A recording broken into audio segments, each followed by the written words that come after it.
Good morning to the people of Earth and beyond, Earth. potentially. Without the TH, with the F. Earth.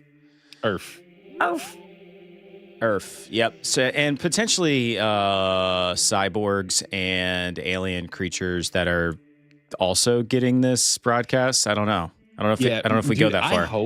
I hope that like there was some sort of delay in our first episode. You know how there's like you send out the TV signals and it takes like X amount of years to get to like planets and stuff.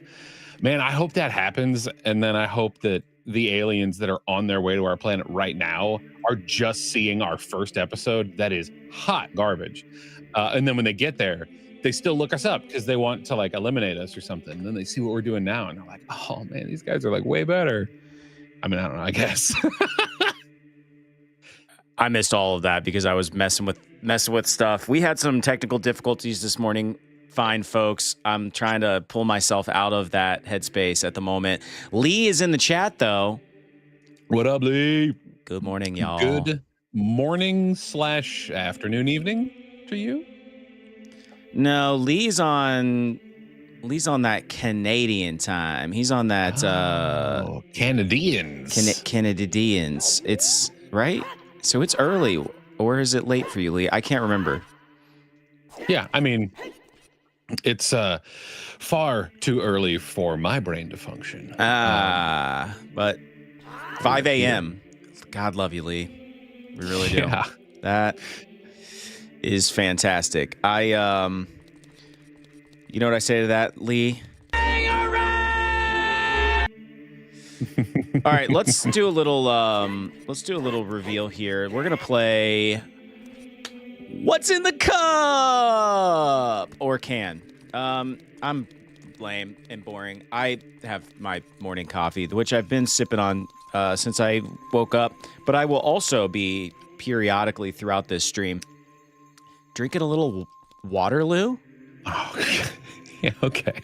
The old man millennial beverage of choice. Yeah, sparkling flavored water, blackberry lemonade and raspberry nectarine. I don't like that one as much, but it's a variety pack, and I'm like, did you get it at like Casco or Sam's Club or something? Yeah, big club store. Big old case, dude.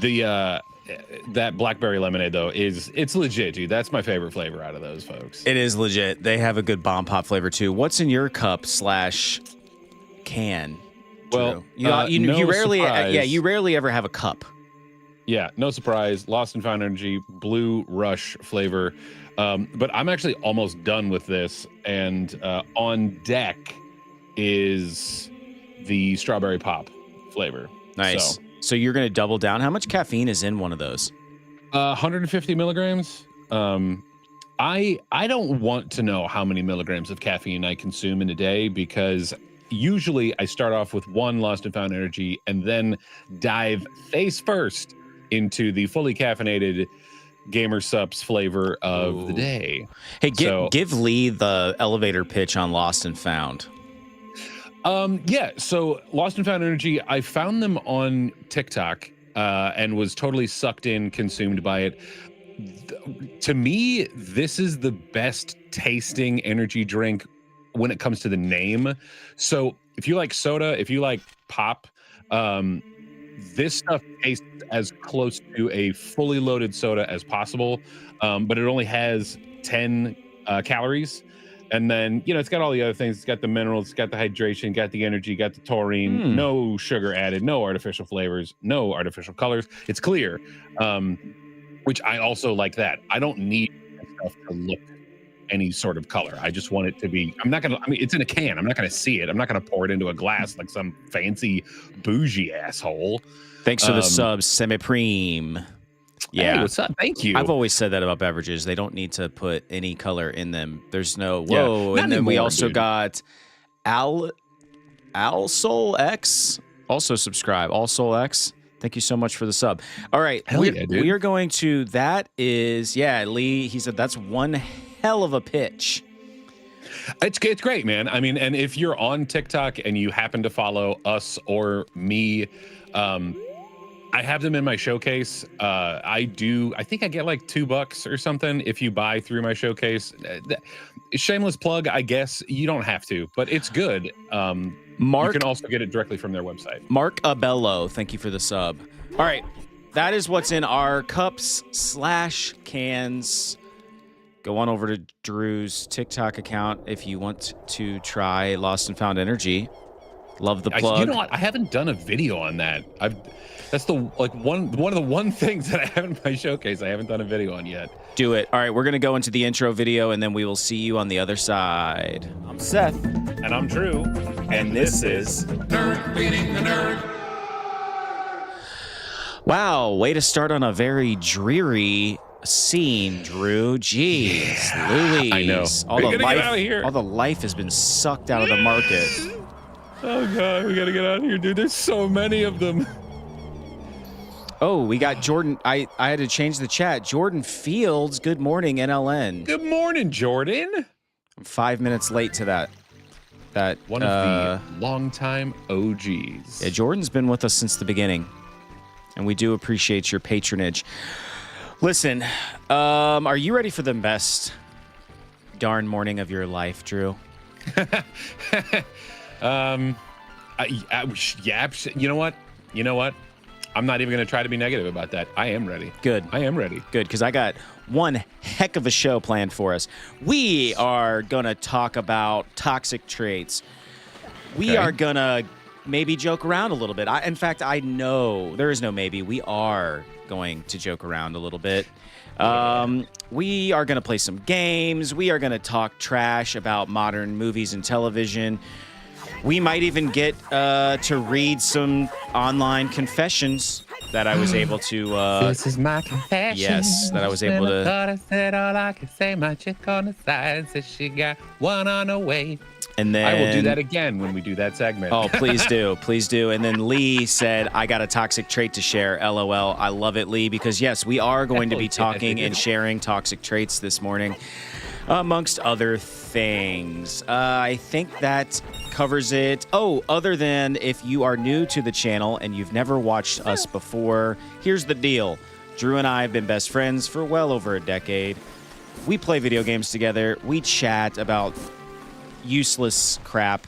And then we decided, why not create a YouTube channel where we do all that and we chronicle it for everyone to watch on the internet forever and always, for better or worse. We are playing Ocarina of Time currently, and we've been grinding away at this, and Drew's pretty far. He's in the driver's seat, if you will, and I'm here to distract him like I often do. We fully encourage all the people in the chat to talk, but if you're just a lurker, that's cool too. We love the lurks. I think that's it. Drew, you got anything to add to that? Anything to shed some light on what the heck this actually is that we are doing today? Well, I'll tell you what, dude. What the heck is actually? Oh God, son of a. Okay, I really thought. Again, it's been a long time since I've played this game. Man, I was really hoping that I was just going to be able to like take the magic bean lily pad directly to the heart piece. That is incorrect. So. Yeah, well, and it's funny, dude, when you're like, oh, you're trying to distract me. From a challenge perspective in this game, there's multiple layers. Number one, it's been years since I've played this, and even the times that I've picked this up, I have not gotten this far. Like I would go, I mean, maybe I'd become an adult and then I would stop. Yeah. But so there's that aspect of the challenge. It's also really early in the morning and my brain doesn't really function great at this hour.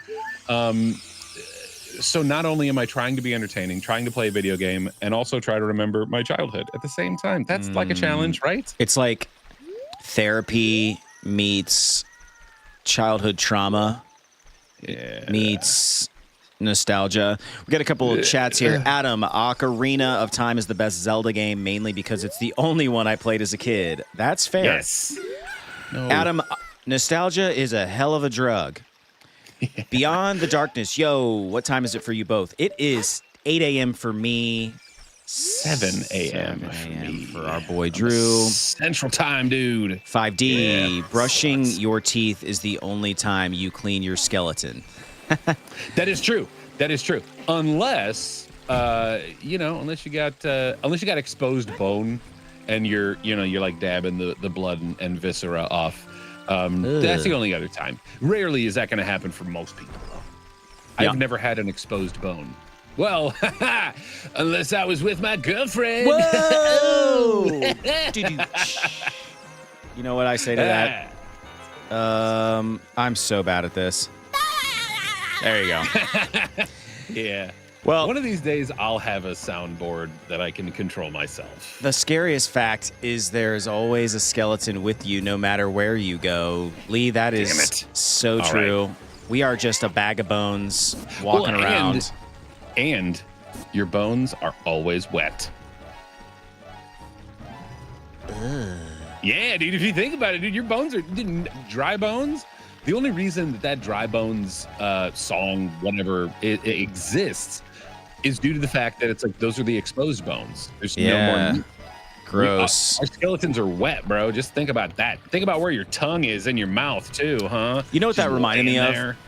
That reminded me of that scene in Men in Black where, like, dude takes over the other guy's body, the alien, and, like, the wife's like, looks like your skin's hanging off your bones. Skin's hanging off your bones. Sugar. I know, agar. I'm not wasn't agar. More It's sugar. butter.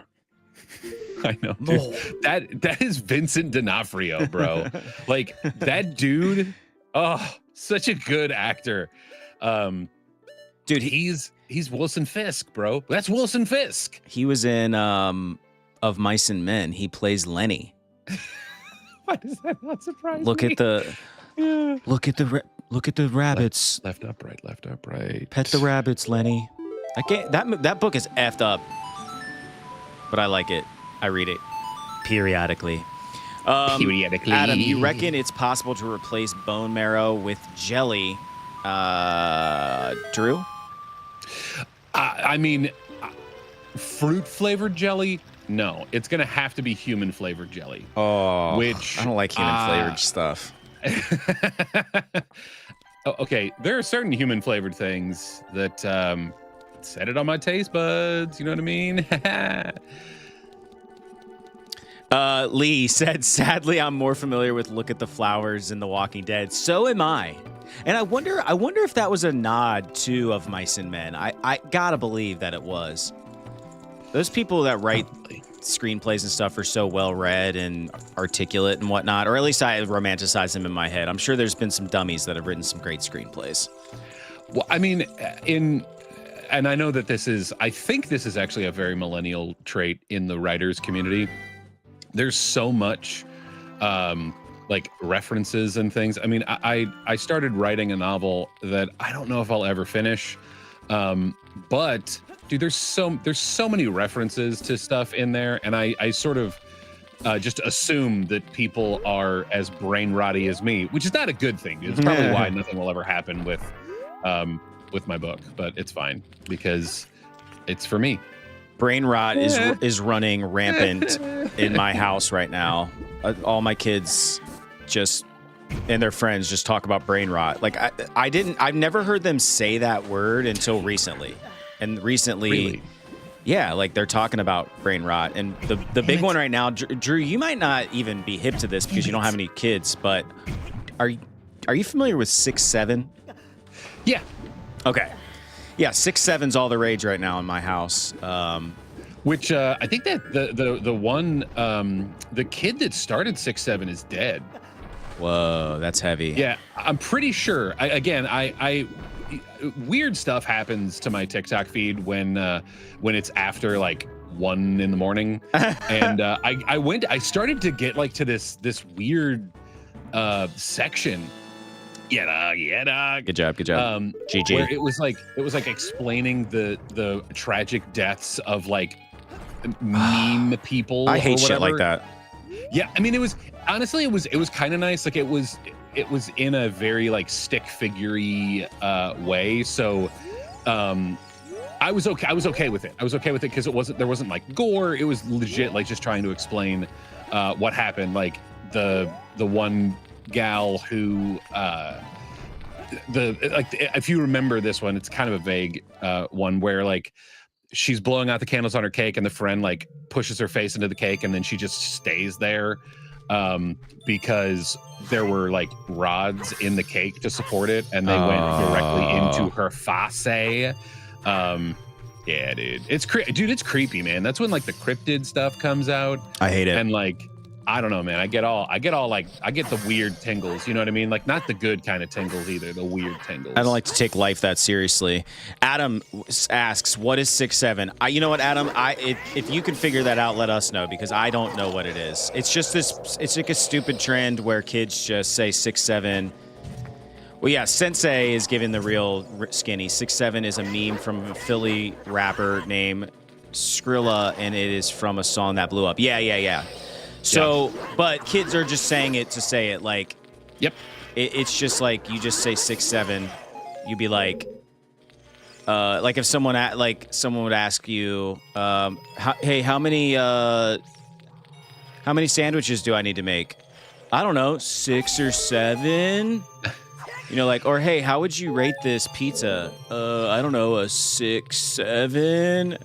My daughter was like, Dad, she was telling me this story. She goes, we had so much brain rot in our class and our teacher was getting so mad. And he said, okay, guys, like, I'm going to give you this one chance. I'm just going to let you guys get it all out. And then we're going to settle down and take stuff seriously. I'm going to count to 5 and you guys can finish it. Okay. And he's like, 1, 2, 3, 4, 5. And then the whole class erupts like 6, 7. Oh my God, dude. And like, it's just like, imagine being a teacher now, like with all this, all this brain rot shit. The internet is such a strange place, and trends are so random. But yeah, that we are full of brain rot in my house now. We listen to like, I mean, it just used to be like Skibbity Toilet. Now it's like we listen to the Mario theme song, but as farts. You know what I mean? Like, it's like. You know, it's like, oh my God. But my kids love it, and who doesn't love a good fart joke, you know? Dude, farts are funny, man. I don't care who you are. Wow, Lee sent us a super chat. Lee! You are just... Love you, Lee. I appreciate you. One of the OGs, one of the real ones, man. Seriously, we haven't been streaming all that long. We've been doing YouTube for almost 3 years, but we haven't been streaming in the life cycle of this channel. We haven't been streaming for all that long, and Lee has been here basically since the beginning, with a handful of other kind of in that group of you know, the OG fam, if you will, and we really appreciate it. The founding father folk. And fair ladies as well. Lee, what do you want for that super chat? I mean, within reason. I mean, do you want Drew to sing you a song? Do you want? I like how I put that on Drew. Do you want Drew? Yeah, right. I have a segment today called Voices of Drew. So you could for that super chat, Lee, you could call out like a. I'm really putting Drew on the spot with this one. You could call out like a famous actor who's got like a cool voice or like a character or something, and we can try. I will attempt. I'm not going to say that it's going to be good. We can. Come on, we can get man. Drew to do a voice. Lee said Drew can finish the book. I don't know what you mean by that. Do you mean his book? Okay. Okay. What book are we talking about? My novel. But then he says, "Oh yeah, yes, LO. Oh yeah." I mean, I think Drew has every intention. I don't know if that's super chat material though. Well, I mean, if you want instant gratification, that is. I don't know. Yes. Yeah, I was gonna say that it's good. It's gonna. Here's the crazy thing though. Jeff, thanks for the sub. One day, I just sort of like prepped out 40 pages in a couple hours, and it was great. But then I have the George R.R. Martin approach to writing, where when it hits, it hits. I don't have the Stephen King approach where it's like, oh yeah, I just write 2,000 words a day or whatever. Like I should do that. Just imagine you did that though. I've often thought about taking that approach and just. I think when you force yourself to do things, you get really good at it. Yeah, exactly. The only thing is like, oh, dang, dude. Oh, there we go. Lee said, I see you're a savant that can't explain his process. Winky face. Yeah. No, I can tell you exactly what inspired it. I was just in a very big reading phase. And I was reading the Old Man's War series from written by John Scalzi. And I don't know, dude, there was just something like hit. I know, it's blue fire. I gotta empty a Get out of here with that freaking fairy knowledge. Yeah, dude. I gotta drink some. Oh, he needs some milk. That's right. I'm so excited. That's my kind of brain rot, you know? Hey, yeah, I didn't catch that reference because I don't have that. It's an old Vine. Vine is my brain rot, like for real. I love that, dude. Those heal my soul. Yeah. There's a few opportunities in a man's life to do something, and we should have been Vine creators back when, you know? We could have been hanging out with Logan Paul right now. Well, I would have picked any other Vine creator. I knew. I said that on purpose because I knew you'd have something to say about it. Adam, I don't type out that acronym. YTMND was where it was. I don't know what that means. Enlighten me. Yeah, so YouTube in the 90s? Sorry. I was half listening to what you were saying. You're the man now, dog. What? Oh, it was a meme website. YTMND was where it was. It was a meme website. Are you familiar with that one, Drew? I'm not, but neither am I. We weren't hip. I was down for a good meme. What was your early internet? Where did you go for brain rot in early internet times when it was the Wild West? E-Bombs World for sure. Oh yeah, that's where I feel like I watched all the Salad Fingers stuff. Yeah, Lee said it in real time. You guys said E-Bombs World almost exactly at the same time, Drew. Yeah. I watched a lot of Salad Finger stuff on there. Also weirded me out so bad. Homestarrunner.com, all the Strong Bad emails and Team Girl Squad, that was peak, bro. That was peak. I got really into this game. I don't know why this reminds me of it, but probably because it's a similar era. And I feel like E-Bombs World had games on it. Am I wrong? I don't think so. Okay, we probably watched something on E-Bombs World and then turned around and played games. But I think this was still when Flash was around, which Flash has only been gone for a few years. But I played this game called Drag Racer. Okay. And you would literally just get a car. It was very Fast and Furious. And you would win races, get money, and upgrade your car. And I swear to God, my friend John, shout out to John, we would just sit and play that game for hours and hours and hours. I think I clocked in 8, 9, 12 hours one day, just sitting on his computer in his bedroom, and it was, obviously keyboard. And you would shift gears, because I wasn't no wussy boy. I wasn't driving no automatic. I was shifting those gears with, freaking the space bar or whatever it was. Sure. And yeah, dude, and you got NOS. So you were just hitting that NOS, and that's sick, dude. Dude, it was a sweet ass game. Now I want to look it up.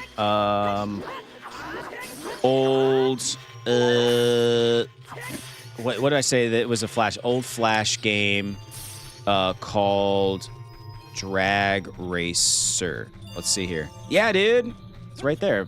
Drag Racer Flash game you're likely thinking of is Drag Racer version 3, a highly detailed drag racing game by Phantom Games. Shout out to Phantom Games. Nice. Released in 2004. Yeah. Okay. Dude. Oh, dude, that's the peak moment, For you, I don't want to date us, I guess, but you were in that butter zone of high school where you had figured everything out, but you still had time. For me, that was the year before I was about to bounce. You know what I mean? What year did you graduate? 05. What's so interesting about that? My sister graduated in 04. and I was 08. So, Okay. but I actually graduated in 07 because I'm a smart boy. No, I just had enough credits, dude. I attribute it to band and choir. I always had extra credits because I didn't take study hall. I never took a single study hall in high school, and so I had all these I had all these extra credits, and I was like, "Wait, I'm gonna go to senior year for like 4 credit hours. Like, why don't I just do it in the summertime and graduate early?" Plus, there was a girl involved. It was stupid, dude. Biggest mistake of my life. I would never let my kids do that. If they were like, yeah, but I only have to take 4 credit hours, I'd be, yeah, then sleep at the school because you're going to want to hang out with the homies. You're going to want to, like, screw around. College is lame. On top of that, I don't think college is going to exist when my kids go, to be real. I think it's going to be gone. AI. Yeah, probably. So let's get into the chat. Welcome to AI University. Yeah, Lee, I was using that dexterity attribute. I was leveling it up. Flash games walk so mobile games can run. It's all the same. Yep, you're right. Yeah. Yep. That is such an interesting perspective that I have not even thought about. So Lee, those were the mobile games before the option of mobility. You know what I mean? Like that, and I'm here for it, man. Oh, that was fun. All right, so Lee, back to your super chat because I want to make sure you're satisfied. So you just want Drew to finish his book? You just want him to promise to finish his book? Is that why you super chatted us? And you know what? I will work on it this week. That's inspirational as hell, by the way. If that's all he wants from you, Drew, for real, like that's awesome. Here's what I will ask of you. Give me a word count that you want me to hit, and I will do that. He will. I gotta push it this way. Oh, bro, if $7 wasn't enough, nothing will be. No, I mean, I do want it. I want there to be like a trackable, progress, and I want to be able to like show my work, I guess. No, $7 is more than enough. We are like, I'm always blown away when we get super chats. So I just want to make sure. I just want to make sure you get what you want, Lee. Absolutely. Because if it were me, I would make Drew do some silly voice live here on the internet. But if you want him, it's going to happen organically anyway. If you support the little guys, and I watch the shit more than some shit I pay for in other facets of life. Thank you so much, Lee. Thanks, well, man. You know what? For the super chat, we will keep you up to speed on Drew's progress of the book. How about that? Absolutely. That is easy enough. And we're still going to make Drew make funny voices later in the stream. So, yeah. Oh, he said he'll think of a voice. That's good. All right, so we'll hold off on voices of Drew. Let's talk about. Let's get right into. Let's get right into something that I skipped last week, but I wanted to get into. But you can't always cover all this stuff. I always over-prepare for these episodes, and I like that about me. Yeah, there's not a problem with that. I want to talk about this segment. It's called Movies and TV Shows We Don't Need. And I'm just... I get so frustrated when...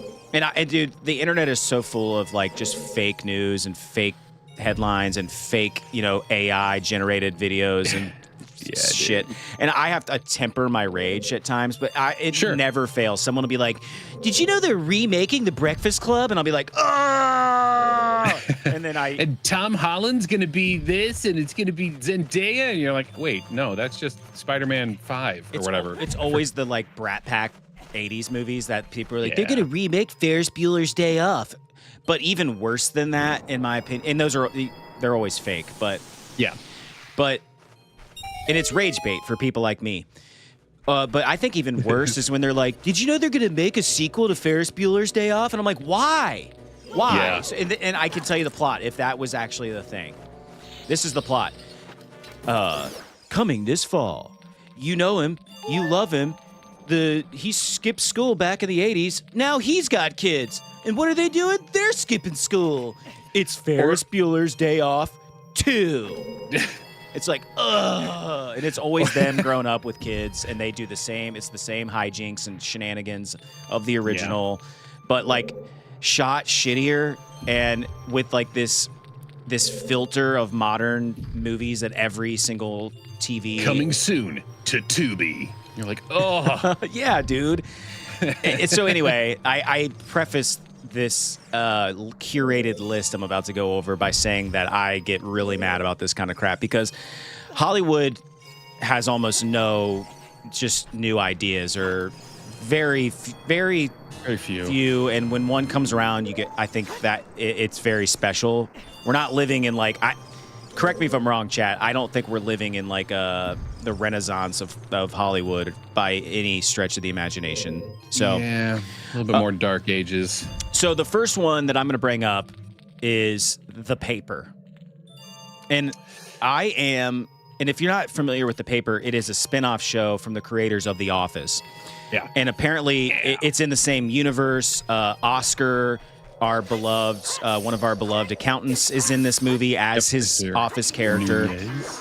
And I haven't watched it, so tell me if I'm wrong here, but I just... Yeah, because who wants to buy Peacock?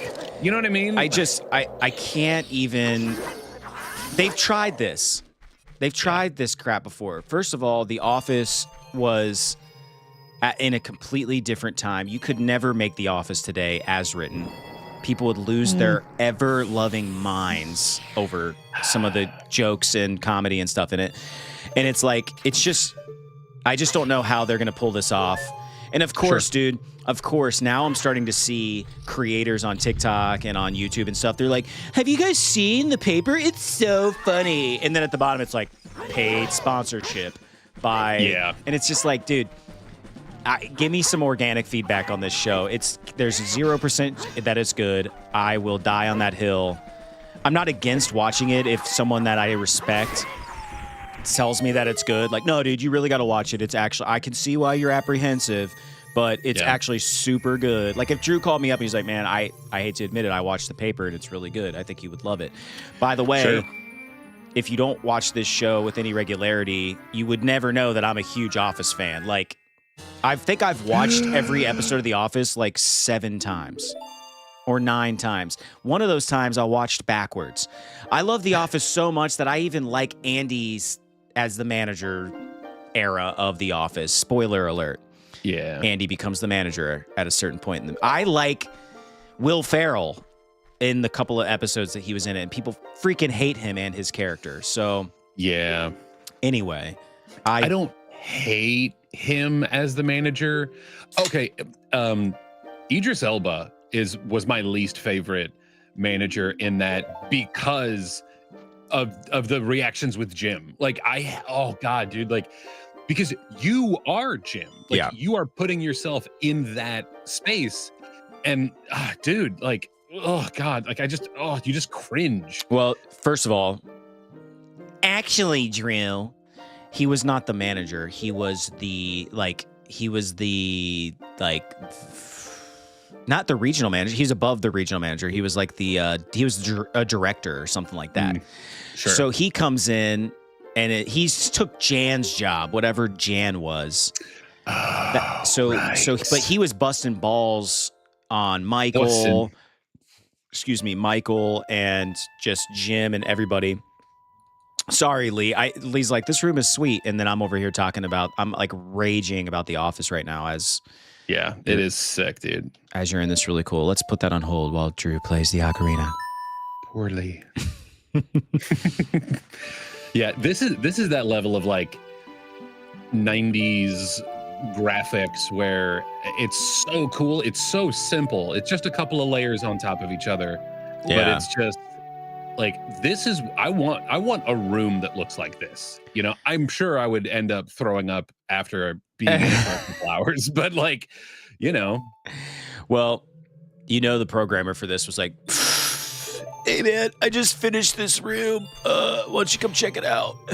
It's like, but in Japanese. Yeah. I'm not going to attempt that voice. Yeah, no, of course. That is wise, my friend. That is wise. Okay. So, all right, back to movies and TV shows we do not need. I'm going to step down from my soapbox about The Paper. I don't think there's a universe that exists where that show is good. And I'm gonna get like a cease and desist letter from what is that? NBC. Yes, Is that NBC? NBC? Yeah.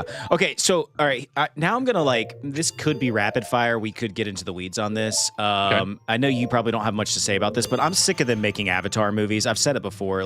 Quit with the Avatar movies. Avatar: Fire and Ash comes out. I don't have a date here, but it says 2025. Why do we need fart and ass? Why do we need more Avatar movies? I thought the first one was awesome. The second one lost me, and this is what the third one. It's definitely. I'm just gonna be like, why did you make this? Why, James Cameron? Why did you spend $1 billion making another Avatar movie? Because he has so much effing money, dude. It's sick. Will it ever make the money back? I mean, no. I don't know. Even though I guess the second one must have, because that's why they keep making them. But people keep seeing them. Maybe I'm wrong. I don't know. I don't care for that. Here's one that I think you might have an opinion on, Drew. And I don't want to be a shithead here. But The Mandalorian and Grogu. Okay, I'm not saying that the movie's gonna suck, but what I am saying is that is the worst title that has ever been created in perhaps in the Star Wars universe. Yeah.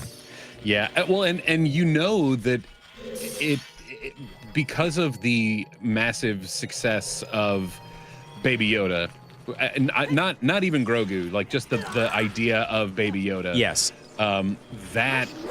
That's the whole reason why it is the way that it is, or it's set up the way that it is, and the show started to suck after they really leaned into the whole Baby Yoda aspect of it.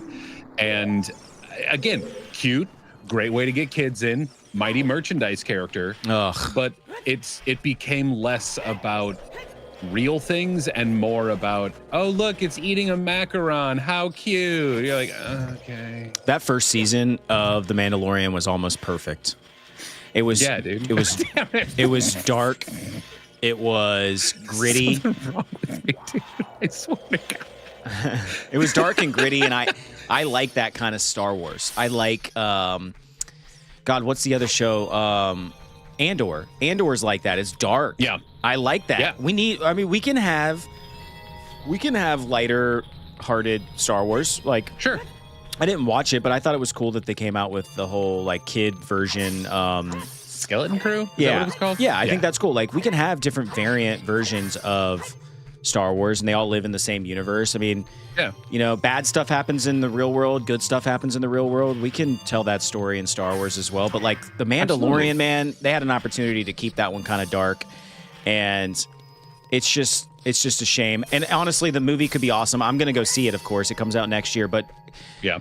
Disney. Well, and that's the end. Theoretically, that is the end of the Mandalorian storyline. Yeah, that but will be the close. We say that until the movie does $1 billion, and they're like, well, got to keep milking this cow. Yeah, it's too true, dude. What I want to say is this is a call out to I'm talking to you, Disney. The Mandalorian and Grogu is a terrible name for a movie. It is. It lacks creativity. It's very clear to me that y'all just gave up. They gave up. I think that they rushed it. They're like, oh my God, we're getting a bunch of bad press. People are mad at us. Launch the Star Wars movie. But it's not. We haven't come up with a title yet. Just call it The Mandalorian and Grogu.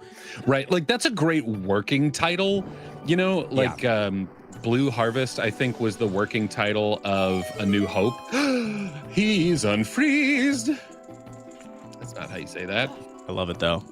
It was good. He is. Look at him dangling his little dude shit kickers. Imagine the shrinkage, bro. He is sitting on an ice cube. Yeah. Lee, this is going to speak directly to Drew. I want a noir film set in a Star Wars city. That's what Lee said. Yeah. Drew's a noir fan. I am. I actually I auditioned for a noir podcast.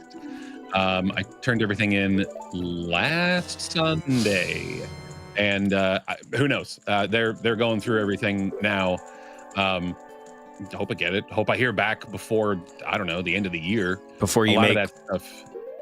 A lot of that stuff takes forever, dude. Before you make holiday plans, break glass in case of emergency. All right. All right. All right. Let's move on from Star Wars Mandalorian Grogu. Yeah. I love the blue tunic, man. See, I know it doesn't quite look as good on him, but that's what I'd wear. This is what I'd wear. I'm wearing that essentially. But just Star Trek. they are 100% going to milk Star Wars for all it's worthly. Milk it. Here's a couple things I am excited about, though, because I'm going to talk out of both sides of my mouth, as I often do. Yeah, it's true. Said it before, I'll say it again. Tron Ares. That's a weird one because the original movie comes out in the 80s. They wait like probably 2 decades before they come out with the sequel, which I liked the sequel a lot.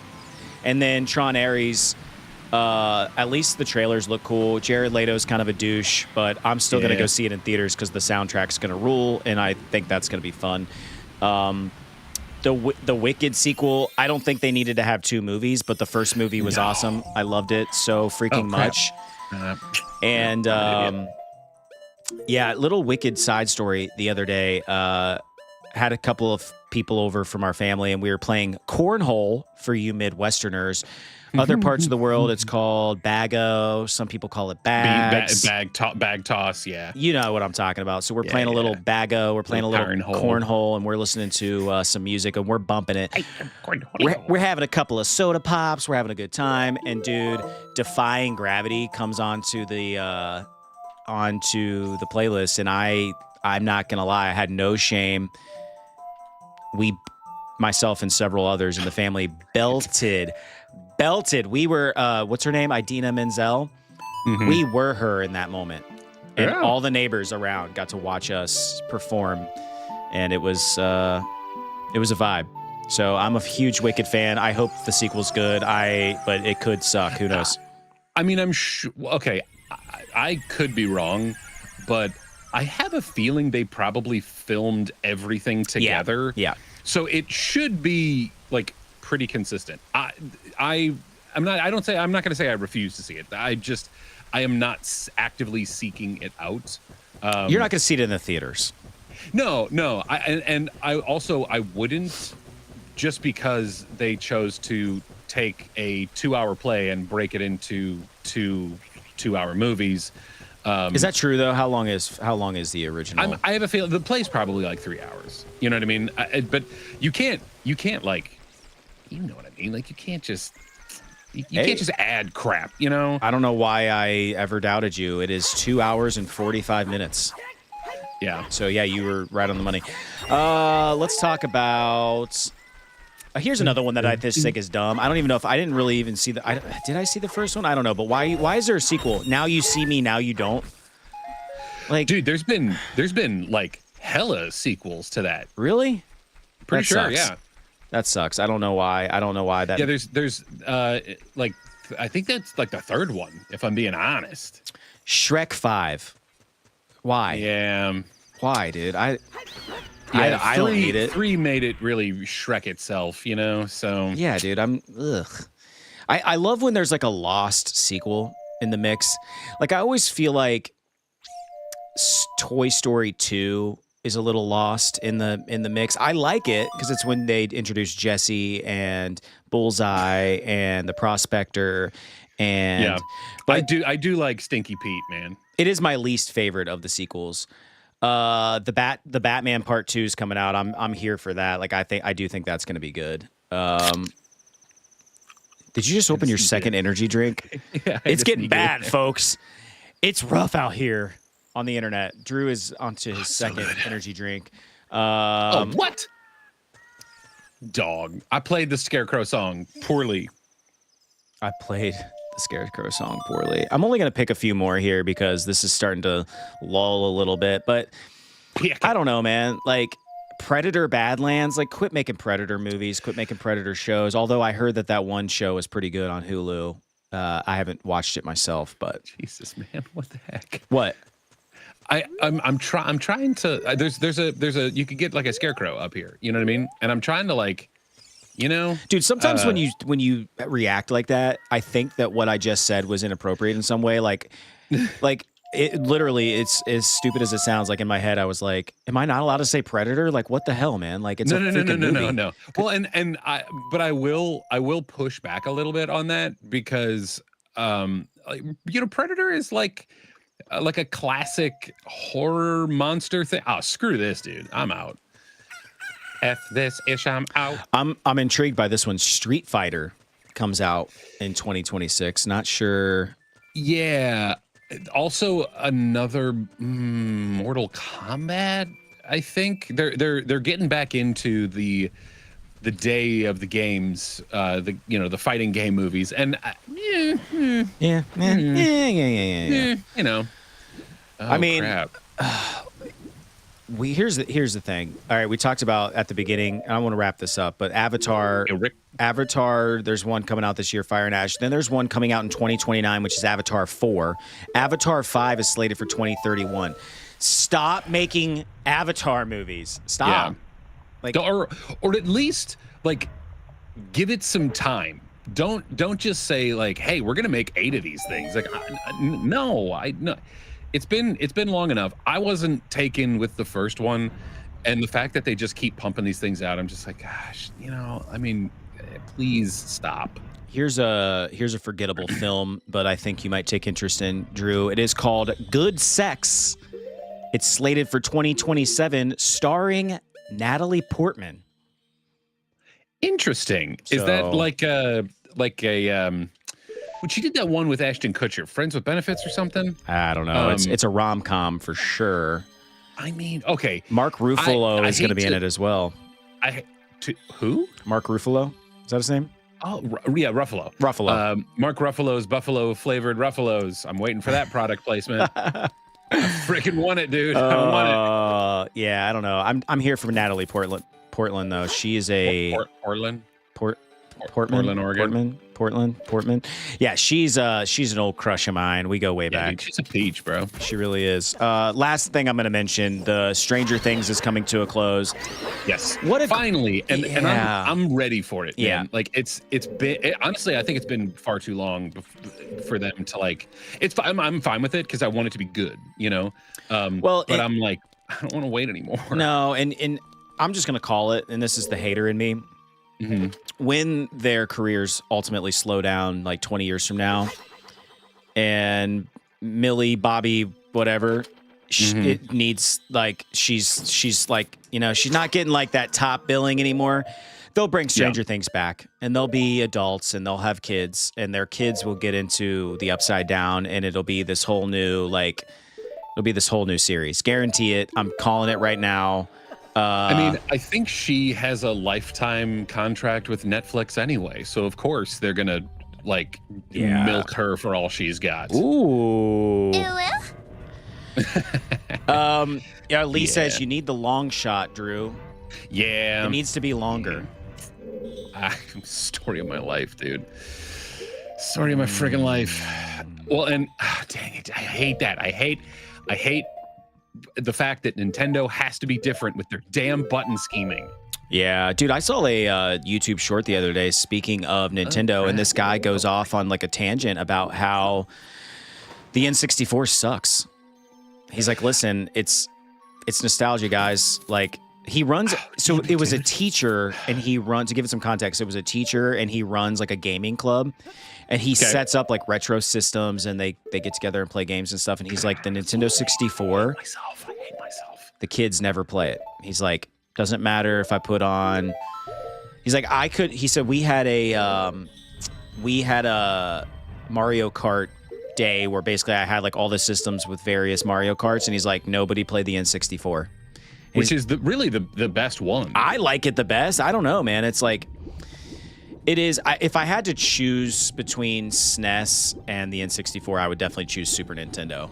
But I didn't understand it. I like the N64 a lot, but whatever. Well, man. and to me that was kind of the beginning of the good of Mario Kart, because like the SNES version is cool. It's fine. Of course. By the way, this was my struggle temple for sure. The water temple? Yeah, dude. Water temple was my struggle temple. And I didn't do my research ahead of time, which is fine because we have the superstars in the chat that can help us out at any given time. But we will not beat this before the stream is over. Well, yeah, if anybody has secrets, spoilers, just give them to us because we have no shame left in our bodies. We've put it all out for all to see. Yeah. You know, outside of creating an OnlyFans, we've left which is not off the table. We've left all of our shame on the table on this channel. All right, let's move on. Drew, I want to talk to you about something near and dear to my heart, and that is my toxic trait. Oh, I like it. My toxic trait. Get toxic this week. Man, if I was good at my job, I would have. Isn't that? Don't you know that I'm toxic? Okay, yeah, I was kind of confused a little bit. Sorry. There. I know. Not the greatest segue. All right, so my toxic trait, not necessarily from this week, but just in general as I think about selfish and hideous things that I do as a human being. I think this one's gonna get you pretty good in the gross department, Drew. I don't clean up my fingernail clippings. Or toenails for that matter. This is kind of gross to admit, but I will say that I cut them in the bathroom. Okay. And occasionally in the bathtub, like when I'm taking a shower. Okay. But this is bad. I don't sweep them up. Like I'm that terrible roommate. And I just know that my wife rages when she cleans the bathroom sometimes. And I clean the bathroom Seriously? too. Okay, this isn't like 1950. I clean the bathroom too. And I'll occasionally find like a rogue toenail clipping. And I know it's not hers. Like I know it's mine.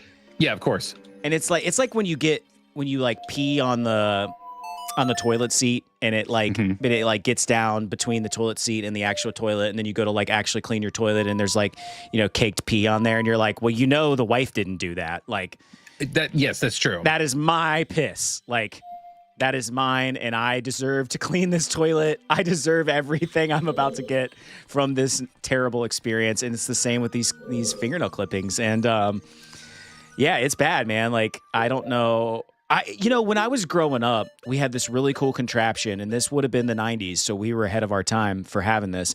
But we actually had like fingernail clippers and I think toenail clipper like pair, where when you would clip, it would like collect in like a little reservoir inside. Yeah. And it was nice, man. And I think that's why I'm scarred now. I'm hell, dude? I'm damaged. Because I got used to my clippings being collected, and now I'm just shooting those things like strays, like they're just flinging here, flinging there. And Drew trying to snipe with that song. Yeah, and you can't reach that. Lee said you can't reach that. God, dude, how frustrating. So let me ask you this, Drew.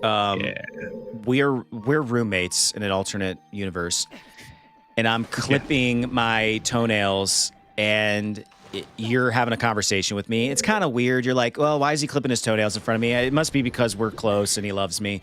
Sure. But you take note, like in the back of your mind the whole time I'm doing this, you're thinking to yourself, like, when is he going to clean them up? When's he going to clean them up? At some point, he's going to clean them up, right? Like any moment, he's going to clean them up. Right, and then I just walk out of the bathroom. What do you do? Yeah, that's the okay. I mean, I don't know, man. I think my hope in my heart of hearts, like we would figure it out. You know what I mean? We'd have like an intervention. Yeah, well, no, not like an intervention, but like I'd be like, dog, like if you're gonna do that, like you're gonna cut them outside now. Like just go outside, touch grass, trim your nails outside.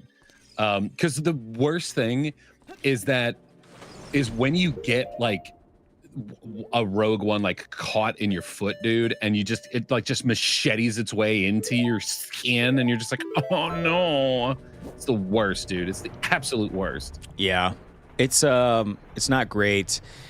And if you're just joining the chat, which we got Shadow Wizard in the house. What up, dog? It's been a minute, yo. If you're just I joining, mean, at least for me, because, we're talking about toxic traits. My toxic trait is I don't clean up my fingernail and toenail clippings after I do them. But I do them in the bathroom, so it's kind of already a dirty place. That's kind of like how I justify that terrible behavior. I'm like, it's already the bathroom. Like, it's already dirty in here. As I was writing this example down, I was reminded, speaking of roommates, here's story time. Mm-hmm. I had a college roommate who did not cut his own nails. He would go home from school and his mother would cut his fingers and toenails. And he told me, I thought this was the weirdest shit ever. And he said that has been his whole life. His mom cut his toenails and his fingernails. And I'm like, brother, there we go. What are you going to do when you live far away from your mom? Like, who's going to cut your nails? And I don't still keep up with him, but I have to believe that his wife cuts his fingers and toenails now. God. Like, that's so weird. That's speaking of wives. Yeah, dude, I'm sorry. I'm taken. I'm sucked in, dude. You always talk over this. Hang on one second. Oh, I always click it at the wrong time. It's not you, it's me. Here you go. And spank her. You must spank her. What movie is that from, Drew? Monty Python and the Holy Grail. That is like one of the best parts. And when I was a kid, it was so lost on me. I would watch that, and my parents would probably be like looking at each other behind me, and I was just like, yeah. Well, and I mean, when you're a kid, you're like, yeah, if they're being bad, then they should get a spanking or whatever. But then you get a little older and you go, oh yeah. But then you get a little older, and then you realize like, oh, that started because of that when you were a kid. Yeah, that's weird. Look at her swim away. Lee says, poor kid growing up without a father figure. Yeah. So in my regard, growing up without a father would have well, actually, I might not have been here. I might have actually been well adjusted. Yeah, you wouldn't be like chasing YouTube dreams with me. Exactly. So yeah, that's my toxic trait. That's my story from school. Shout out to Tyler if you're listening. Let us know who cuts your toenails and your fingernails these days, brother. Oh, man, that is crazy, dude.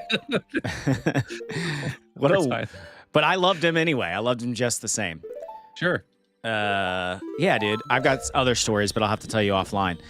Any toxic traits that come to mind for you, Drew? Anything you want to share with the internet to live in a VOD forever and always for future employers to find and be like, hey, we were gonna hire you, but you said your toxic trait was that I don't know, insert something terrible. Well, I mean, I think we've already this wall's looking a little sus, if you know what I mean, Doug. Get in there. I will take the cop out answer, and just say that my damn it, dude, my toxic trait is not only the fact that I'm always pushing the wrong freaking buttons, but also my crippling addiction to caffeine. I mean, it's bad, dude. It's really bad. Oh yeah. If I don't start my caffeine intake within an hour of waking up, I start to get headaches, and that's not good, dude. Yeah, dude, that's like not good. We're gonna have to send you to like a caffeine rehab. No, so Lee wants to clarify. I meant the guy who got his mom to clip his nails. LOL, there is no way a dad was at home letting that fly. Listen, I know this family personally, and I can see why you would think that. Oddly enough, father figure, I don't know why his dad let that fly. I agree with you. Clips for Day says everything reminds me of her. I can only imagine that's in reference to yeah, to the wall. Yeah. Gosh, dude. Caffeine is better than crack, though, says Clips for Days. You're right. That's so true. I've been watching the Charlie Sheen documentary, and that MFer did a lot of crack. I've been banging 7-gram rocks and finishing them because I have 1 speed. I have 1 gear. Go. That dude, I don't know, man. Good for him. Good for him that he's still kicking. Yeah, man. He's like lived a hell of a life. Yeah, dude. I blame him for ruining Lindsay Lohan. Let's. I guess that's also my toxic trait. Like it's his fault. Dude, okay, Lee, I love share in the chat. What is your toxic trait? Lee says toxic. Lee's toxic trait is that ever since I was gifted a fairly nice watch, I low-key judge people for wearing Apple Watches. You know what? I agree with that. Even as an Apple Watch wearer, I want the Apple Watch is just. I mean, it's fine. Like it's a fitness tracker or whatever. I want a nice watch that is also like a fitness lifestyle God, dude. Lifestyle tracker of sorts. Like I want that in my life, but I do not want to pay like ridiculous money for it. Yeah. I mean? Like, I want it to be affordable. Yeah, I agree. I'm in the I don't for fear of getting off the rails with this conversation. I am in the market for a new fitness tracker. Yeah. Because I just broke up with Apple and I can no longer use my Apple Watch. So I've been a long time Apple Watch user and I need something nice.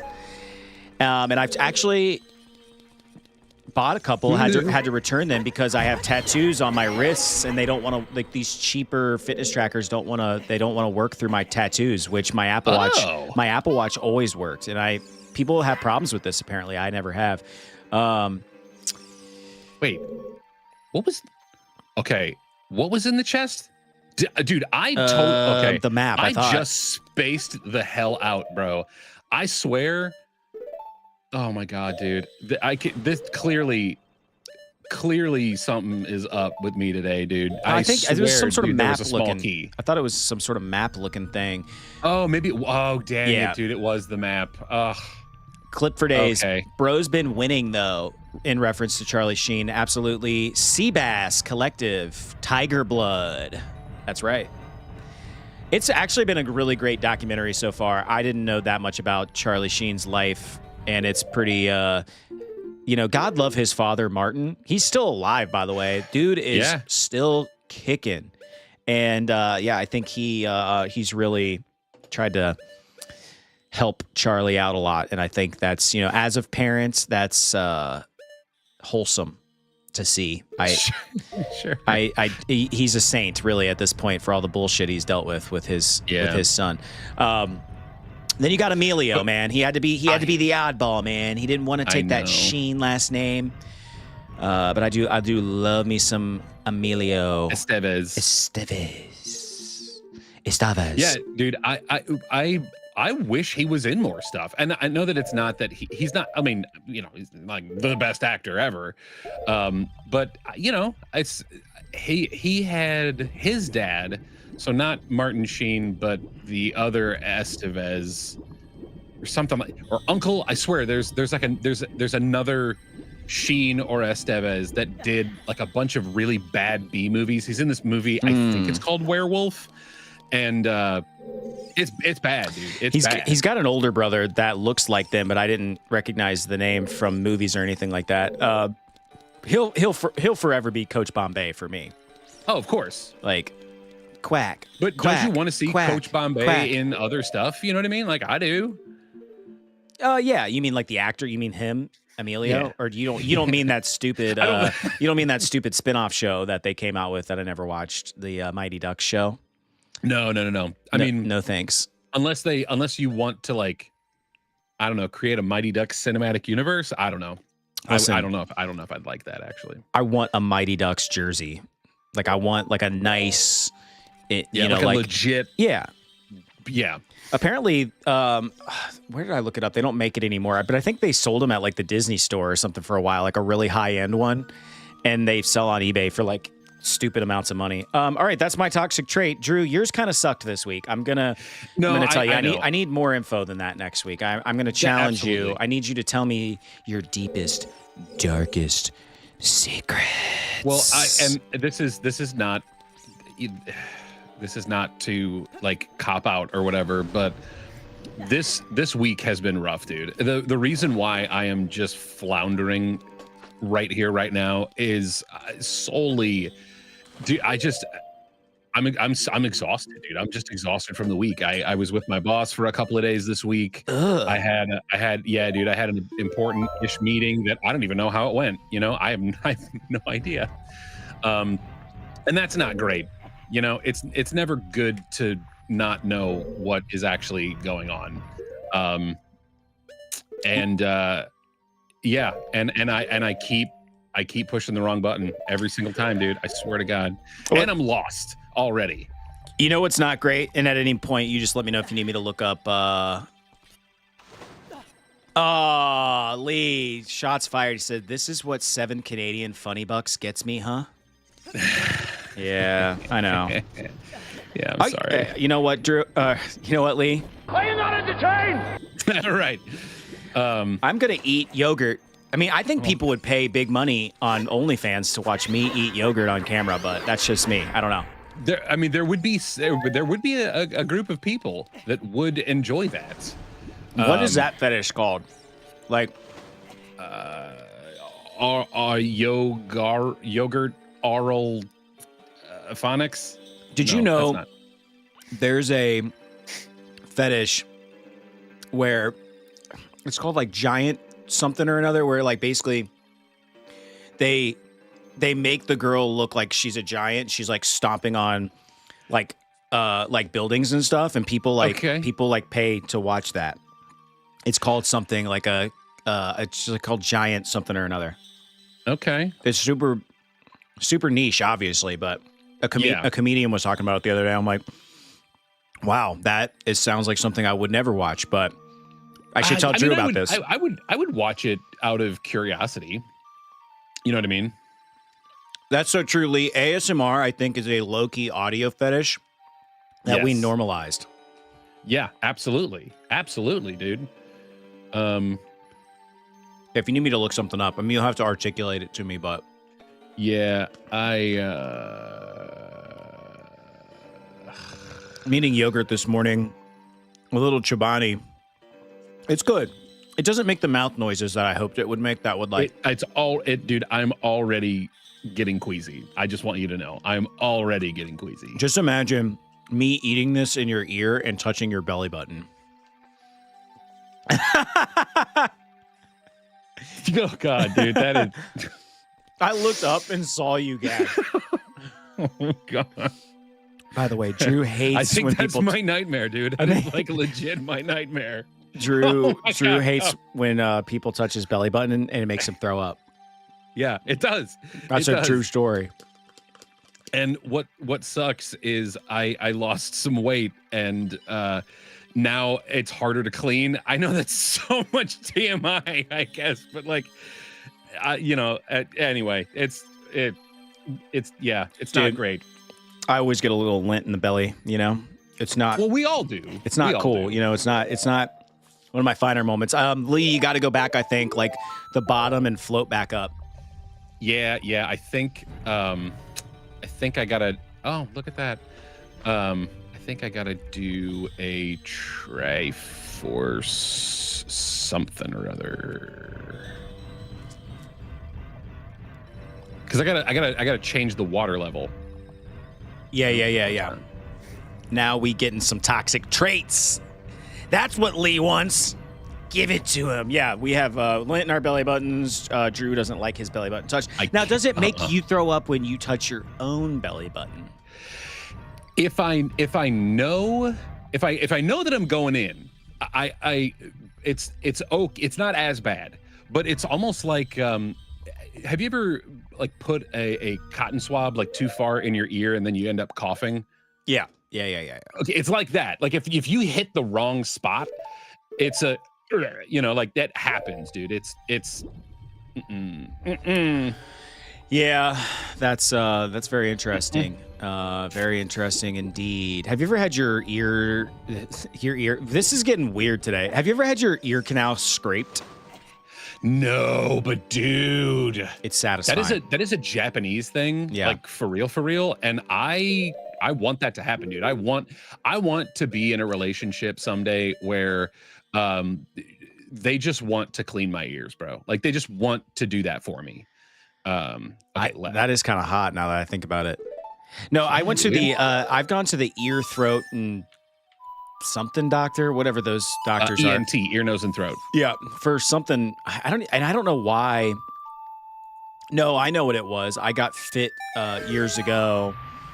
I was in a band and I was pretty, I don't want to say serious musician. I don't know. I thought I was serious. And I had some custom molded earplugs made. Yep. And as part of that process, I had to go to one of those doctors and they cleaned my ears beforehand to make the molds. And he scraped the inside. Dude, the shit that they pull out of your ears it's satisfying. Yeah. Yeah, partial deafness from clogs. You will hear flowing air you never thought existed. Yeah, that it is. It's like a pressure relief. It's like insane. All right. Let's stop talking about gross shit. We're losing people. Lee's loving it. Yeah. Everyone else is like, ew, who are these people? They're weird. Yeah. I don't know. I think oh yeah, I did. Damn it. I got some. I can't use Deku sticks. Son of a bitch. I wanted to kind of keep us up on our Hyrule news, so I was able to compile a couple of news stories from Hyrule itself. First one, shops. The headline reads: "Shops running out of boomerangs. Merchants in Castletown are warning of a serious boomerang shortage. Fingers are being pointed at the Deku scrubs, who have been hoarding supplies for resale at inflated prices. Market officials are scrambling, saying it could take weeks to restock. Kids across Hyrule are devastated." Thank God, dude. That sounds like a serious problem. It does. It is. And I don't want no Deku scrubs. A Deku scrub is a guy that can't get that Deku tree. From me. Hanging out the passenger side of his Hylian ride, trying to kill some chickens. Trying to ocarina me. Ooh, I like that. No, you little bastard. Here's another one. This is a little bit spicier. Headline: Big debate. Who gets the Triforce? Scholars held a public debate about whether power, wisdom, and courage should be shared, taxed, or regulated. The argument ended in shouting when one speaker suggested, "Link, just keep all three." The crowd reportedly cheered, then immediately argued over who would pay for the pizza afterwards. Navi, girl. Okay, and we will wrap up our news here with one last and final Hyrulean headline. The headline is: "Kid seen carrying bombs through town." Shoppers in Castletown were alarmed to see a small boy happily carrying around live bombs, a sword, and a slingshot. Authorities shrugged it off, calling it, quote, "normal adventurer behavior," end quote. Residents are divided, half worried, half impressed. Would you be impressed if you saw a little kid with a shield and a sword carrying a bomb through town, Drew? Shield and sword, I'd be like, oh, that's cute. Shield, sword, and bomb, I'd be like, we gotta move. You know what I mean? Yeah, it's just some Middle East stuff, dude. I ain't about this. Yeah, that's the most exciting things happening in Hyrule now. Back to the stream. All right, here's something that's weighing. The guards in Zelda are not the brightest. Yeah, that's right, Shadow. They probably wouldn't even stop him for real though. Well, they didn't. So no, they didn't. They don't even care, dude. They're like, kids these days. In other news, your boy over here, referring to myself, beat Super Metroid. I beat it. Man, I don't want to waste it. That's sick, dude. I feel bad. I feel like an unsupportive person for not being there. Even just as like an observer, You know what I mean? Ooh, Like, I look at feel that. bad, dude. I feel like I've like, I don't know, like I've misstepped or just I've betrayed you. Listen, shameless plug. I play solo on Mondays and Thursdays. And I'm playing Super Nintendo games because I love that system and it's like near and dear to my childhood heart. And this ties into what you just said, Drew. The reason why you shouldn't feel bad is because the real reason why I started doing that is to get my streaming chops up. You know, Sure. I want to be a better streamer. I want to be more comfortable in the format. And honestly, it's worked. Like having those solo streams, is the stakes are much higher when you're solo because we don't have each other to bounce off of, like to do what we're doing right now. It's so unnatural to me to just sit there and talk to myself. And then of course, like when there's the chat's popping, it becomes easy because you're just talking to people like you would normally. But when you're alone in the beginning of the stream, it's very awkward, and I've gotten much better at it, I think. And honestly, it's forcing me to play more games. And the theme that's kind of happening in that stream is like playing games that I started as a kid and never beat. So the first one was Donkey Kong Country, and that was super fun. Not a really very long game, even if you suck at it like I do. But dude, I put 9.5 hours into Metroid. 9.5 hours. That's some commits, man. I mean, it's not like Final Fantasy commitment, but it's true. It was serious. And then because people claim you can beat that game in like 2 hours, no problem. Well, and that's if you know where you're going. But absolutely. But Lee, the battle between him and Ridley was low-key dope. Thanks, Lee. It was low-key, like, my heart was going to explode. I ran that stream a little long. I had people calling me. I had, like, all kinds of shit happening around me. I'm trying to beat the freaking boss. I'm trying to perform. You know, and it was good. I don't want to say I'm glad it's over because, honestly, I'm kind of sad it is. What are you going to do nostalgic. now?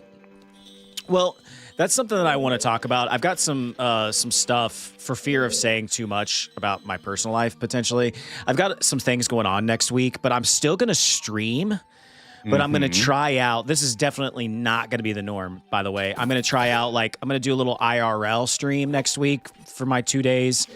And part of the theme of that is I just want to have like an open discussion with the chat about like what game I should play next. Like that's going to be kind of the bulk of what I want to chat about. Okay. But yeah, I'm open to suggestion. I want to try to keep it. I want to try to keep it Super Nintendo, but okay. But then part of me is like, nah, you maybe be a little more open-minded. I don't know, but and then also I don't want the game to take 1,000,000 hours because another peek behind the curtain. There's layers to this conversation, folks. Like I'm trying to like tee up my solo stream to when we finish Ocarina of Time because the plan is to play the same game on the solos and this format on Saturdays. Drew and I have been talking about this. And we're throwing around a couple of ideas on what games to play. So, like, I don't know. How much longer you think you have in this game, Drew? 2 more temples after this, and then the boss. So, do you think we have like all? Will we have this finished by the end of October? Or you think we'll go into November? If I do my homework every week, then maybe. And then there's no pressure. Like I honestly, the longer the better. So let's just say, like I reasonably have 2 months. I have that's 16 streams on my solo as of right now. Like Sure. I could probably play a pretty long game in 16. Like if I got 2 hours out of every stream, I'd be like 32 hours. I could probably play a game like Final Fantasy VI or like something like that. Or I've thought about playing Earthbound because I've always wanted to play that game. I've started it 100 times, never finished it, and it's kind of a fun, interesting, kind of quirky game. Sure. But that was a very long answer for what are you going to play next. I don't know. I'm going to let the people decide, and then I will ultimately make the final decision. But right now, I'm just riding that Super Metroid high, man. Like, I slept on that game for 30 years. It's been 30 years. And it's so good. It is so good. Now I feel like I need to wear like Metroid shirts. You know, like I need to mean, make it my whole personality. You can. I mean, that's the benefit of being an adult with adult money. You know, you can waste it on stupid stuff that makes you feel better about yourself. One thing I do want to do, and I need to do it in real time because it's going to sneak up on me. I want to start buying the games that I beat. Okay. And so, like, kind of like me with, and you sort of with books, like, yeah, any book that I finish, I want I want to have it, you know? Yeah. It's like a little trophy. And then it begs the question, though, and this is my ADHD for real. Do I buy the loose game or do I buy it in box? And like in box means I mean, who doesn't love a slutty game, you know? I do. I love a good box. There's so many different. Hang on one second. Side note, Seth, let Drew know there is a stupid hidden key in the center tower. The trick is that there's a hidden chest that's only revealed when you raise the water level. This is a famous block for most. Okay. Does that compute? Is that something that I can get at the current water level, or is it like the halfway up water level? I don't know what I'm doing. I can easily just take off my boots. Hey, I was gonna say, damn it. This is why we are going to figure out a way for Drew to have the chat at some point in the future, because I gotta pay. Something fierce, no. but I don't want to leave you hanging. Oh, he said halfway up, or when you have the long shot. Okay, good. Yeah. When you increase your length, you'll be able to do it. Yeah. But dude, so back to like collecting Super Nintendo games or games in general, retro games in general. Not all boxes are created equal. God. That's true. Much as is life. But you can pick up games with like kind of ratted, roached boxes for. I'm never gonna stop internally laughing every time I say the word box. Oh, I missed it. I missed my opportunity, didn't I?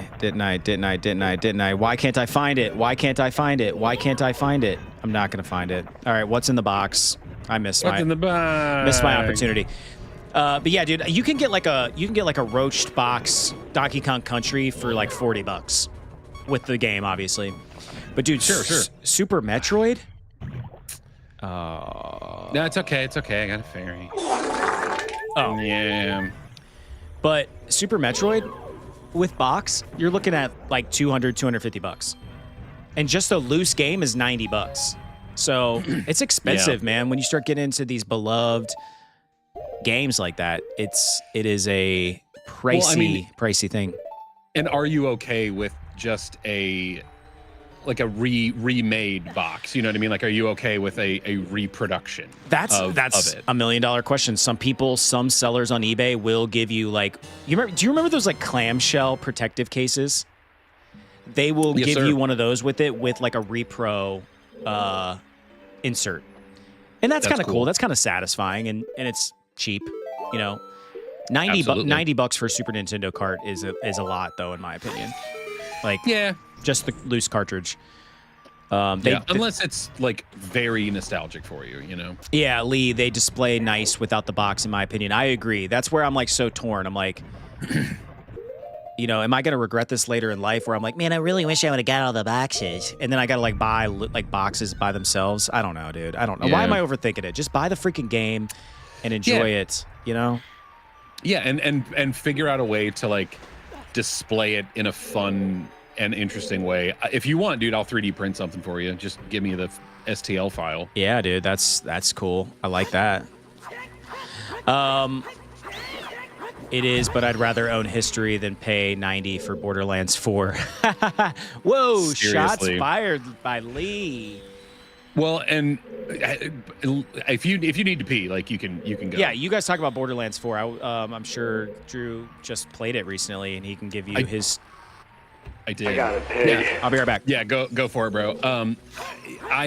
Lee, when he comes back, obviously, I will get your response. But, yeah, man, when it comes to Borderlands 4, like I don't know. I was a little disappointed, if I'm being honest. And I'm a huge Borderlands fanboy. I love it, dude. It's such a good game.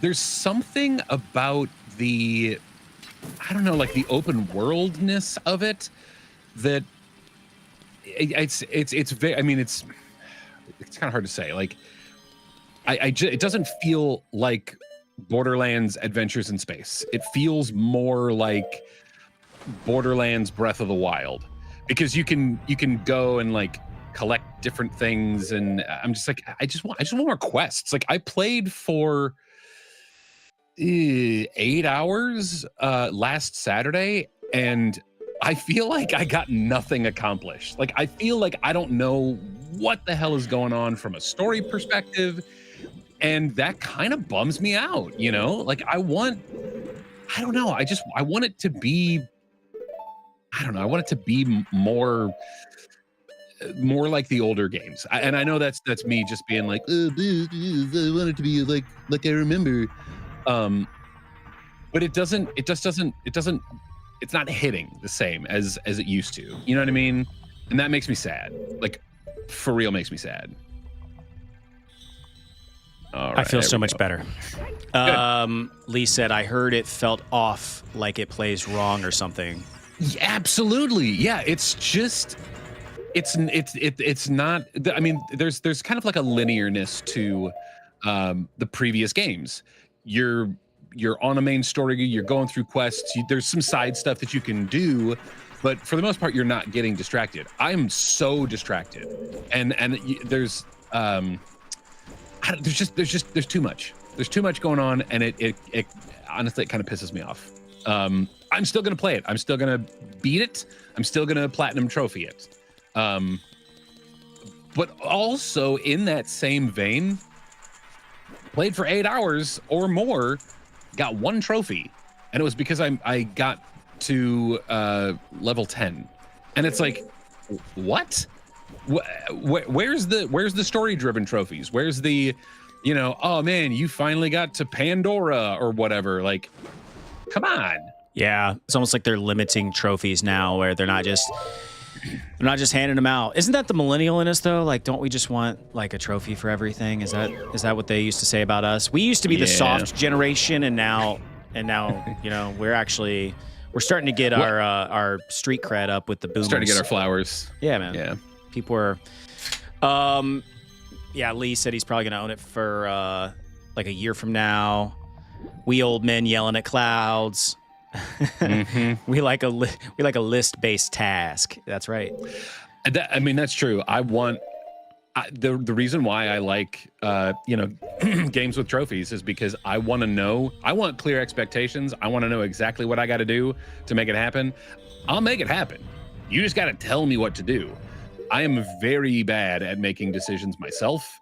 I just don't like it, because I don't want to make a decision where I know I'm missing out on something else. I want to do all of it. I want to do every single bit of it.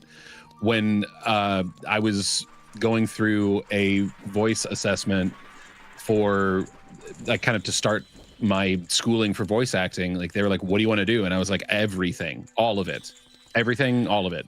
Oh. And they're like, oh, okay. What do you want to do? Yes. Right.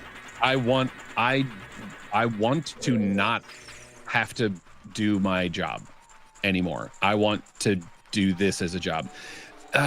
Speaking of doing a job, this is like, if I was getting a performance review, it would be pretty effing sad right now. Was that the wrong answer? Chat wants to know, or was that the right answer when you said that? Sorry. Just figured I'd throw a bomb out there. Right answer. Under the crate. Under the crate. This room under the crate. Okay. Whatever that means. That brown box. By the way, has anybody been to the Google homepage today?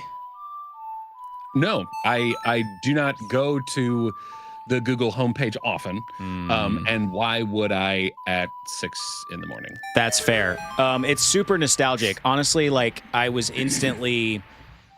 saw it in my peripheral this morning because it defaults to like just Google's just the regular ass Googs. search engine. Walton Googans. And yeah, like it's got the old Google logo and it's cool and nostalgic. And I remember this from like Windows XP when I was in like school, and it's fun. It's funsies. But yeah, super fun. You know what else is fun? You know what, Drew? I'm gonna tell you. You want to hear a joke? Sure. Well, Drew, why doesn't Mario use the internet? Oh God. Why doesn't he use the internet?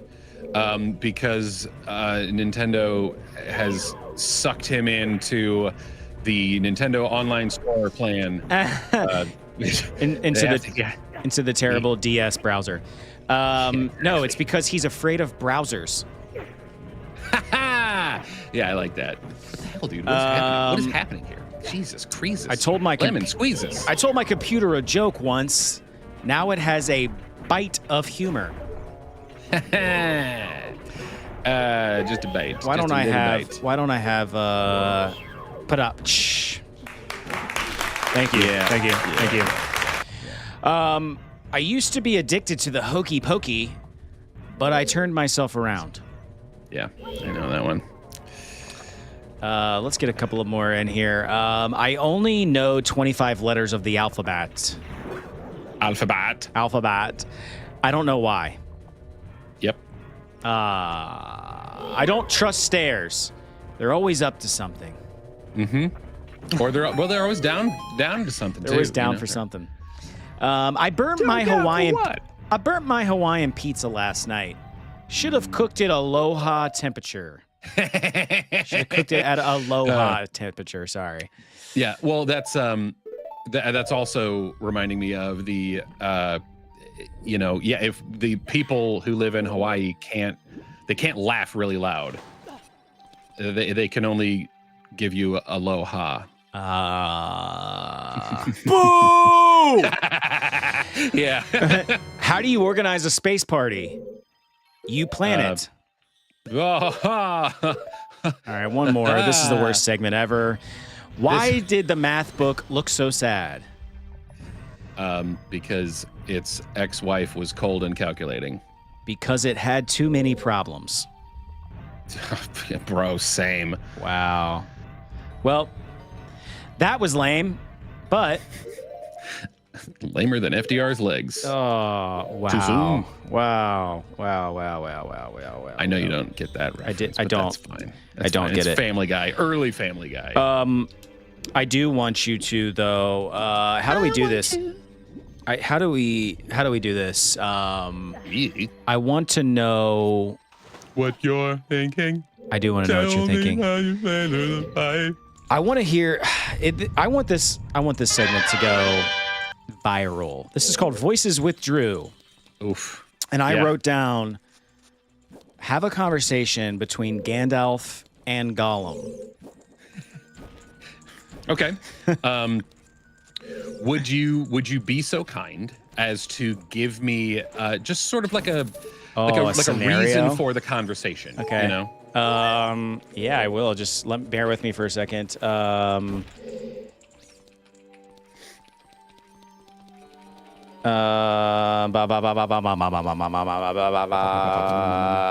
want the rub. Give me the rub. All right. Here's a funny scenario between Gandalf and Gollum. Scene: Gandalf is trying to enjoy a peaceful pipe smoke when Gollum keeps pestering him. Okay. Let me see. What is he pestering him about? So he's smoking a pipe. He's he can be pestering him about food, magic, petty roommate energy. What's that one? Complaining that Gandalf snores, asking why Gandalf hogs all the firewood, whining about how Gandalf won't let him ride on Shadow's facts. Food. Shadow's facts. Food. Gollum keeps asking if lambus bread comes in fish flavor, or he's mad that Gandalf never shares snacks on the road. Ooh, okay. Yeah, there you go. Crap. Yeah. Okay, hang on. So the scene is Gandalf is trying to enjoy peaceful pipe smoke, and Gollum keeps pestering him. But we'll wait until after you get the compass. I mean, I guess that helps. I guess. I've never been a fan of the kumpai. Ooh. What? I should not have said that, bro. Yeah. Oh God. Yeah. That is awful. That's a soundbite. That is. Dude, you better make that into a short. You gotta write that down.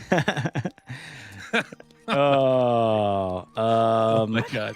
It's got cream filling. Okay. All right, This segment is called Voices with Drew. He's about to have a conversation between Gandalf and Gollum. Gandalf is trying to enjoy his pipe peacefully, and Gollum keeps pestering him about something, whether it be food or the ring or... You know what? I wasn't actually going to open this because I have a problem with opening things.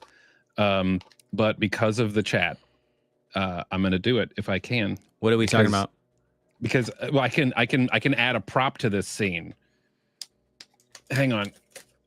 Hang on.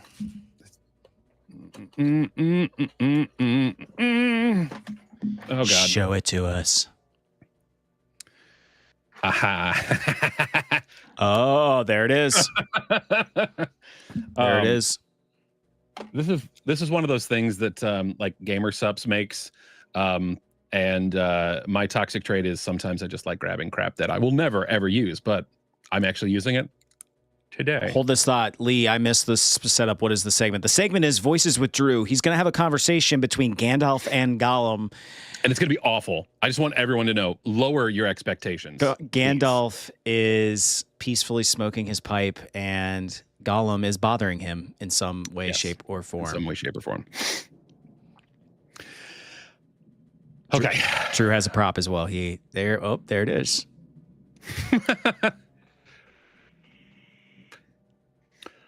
I love Longbottom Leaf.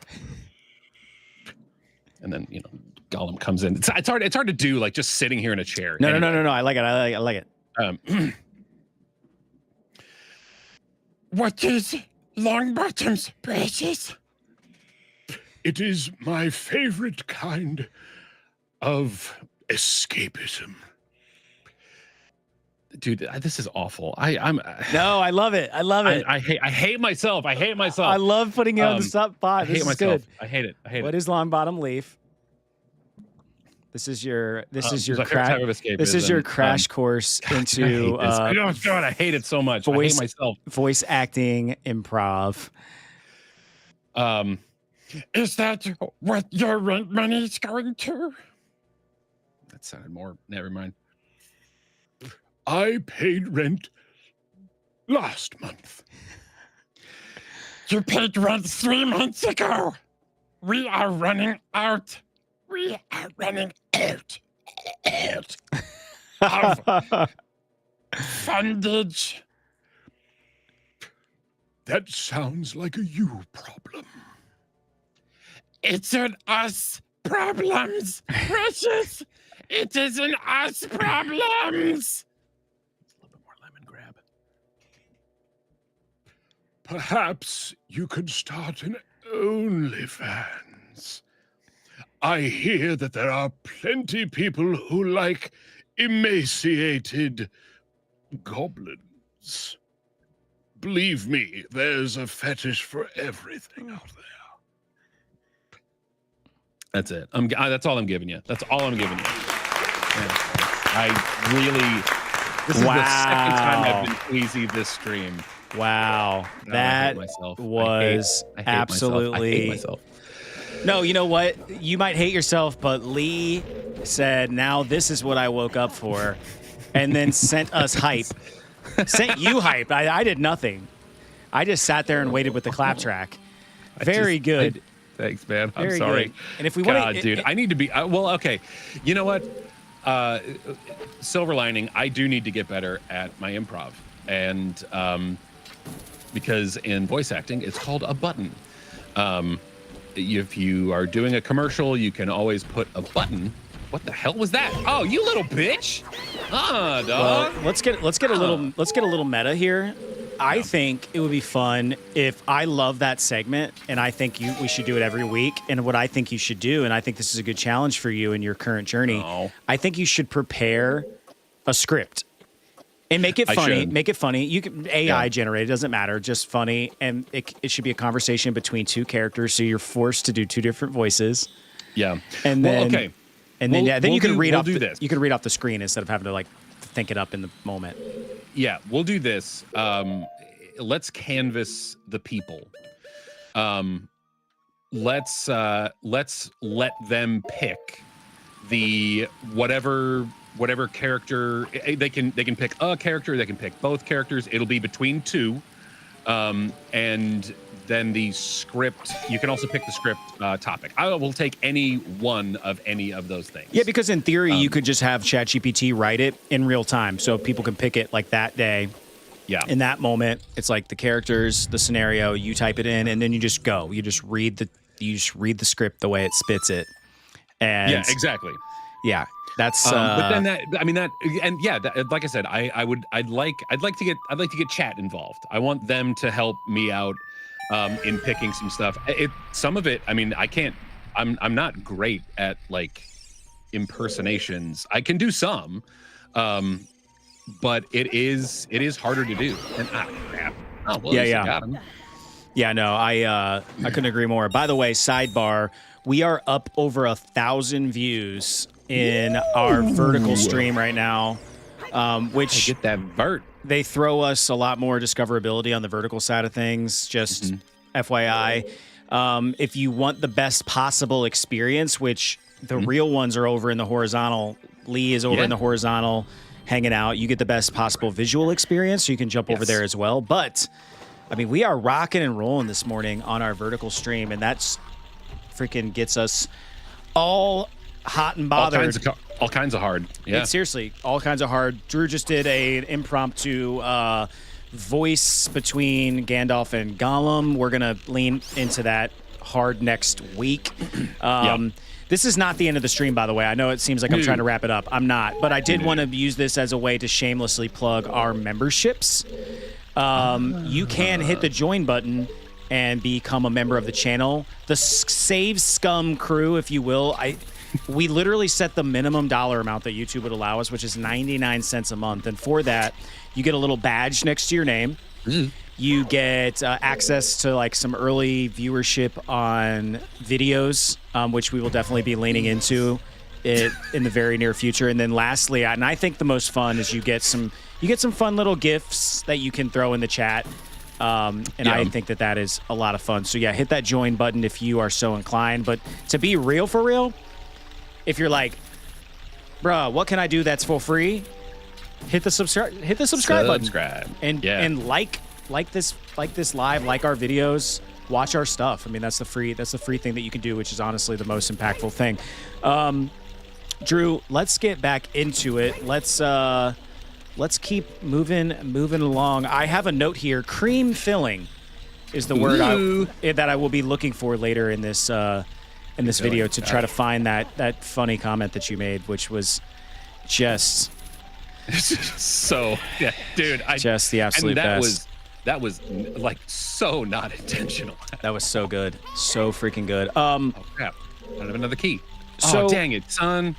I was able to find some online confessions that I wanted to read that I thought were pretty great. So this segment is called "This Is My Confession."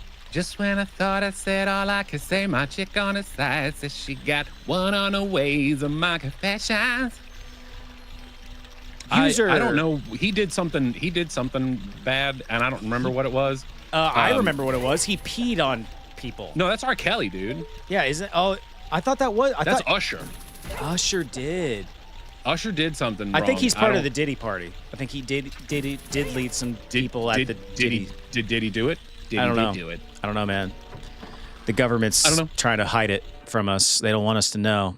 Yes. All right, confessions. Username Thirsty Fox. No, Thirsty for XP69. Wow. Thirsty for XP69 confession. I once got so turned on by creating a Skyrim character that I had to pause the game and take a 5-minute break. When I came back, I forgot what quest I was doing. When they came back, It's getting a little sticky in here. It's not great. Okay, username Laura Crofted me. Oh my god. I played Tomb Raider as a kid and told everybody I was just into puzzles. Truth is, I spent way too long studying Lara Croft's climbing animations.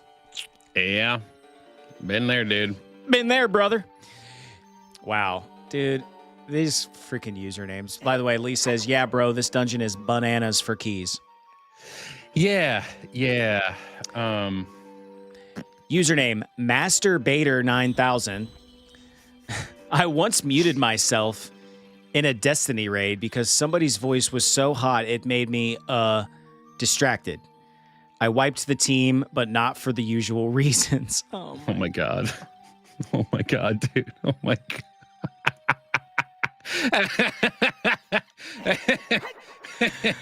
Oh no. Gross. Yeah, dude. All right. We're having fun here.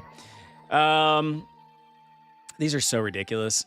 Username JoystickJoy69. Why does everybody put 69 at the end? Like, Well, it's because, dude. I know. Gotta. The best is when like people still have their email address from way back in the day, and it'll be a girl. It'll be like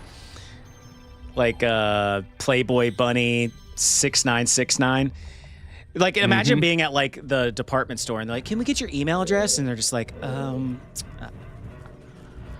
Bunny Girl 6969. Anyway, I think somebody made a TikTok about that, but Probably. username Peach Squeezer 88. God, these mother effers. Confession: I've paused Mario Kart just to stare at Princess Peach's victory dance. Then I told my friends I was just checking my controller batteries.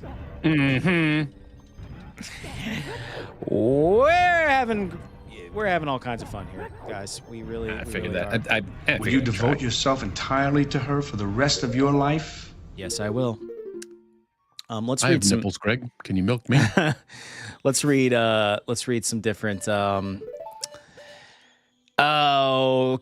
Zelda Zaddy 42. Confession: I've played Breath of the Wild butt naked on the toilet just to quote immerse myself in nature, end quote. It was spiritual and drafty. Yeah. What the Crap. Oh no. I feel like I've been called to read this. The Lord himself has came down from heaven to make me read you this username. Username Creeper Queefer.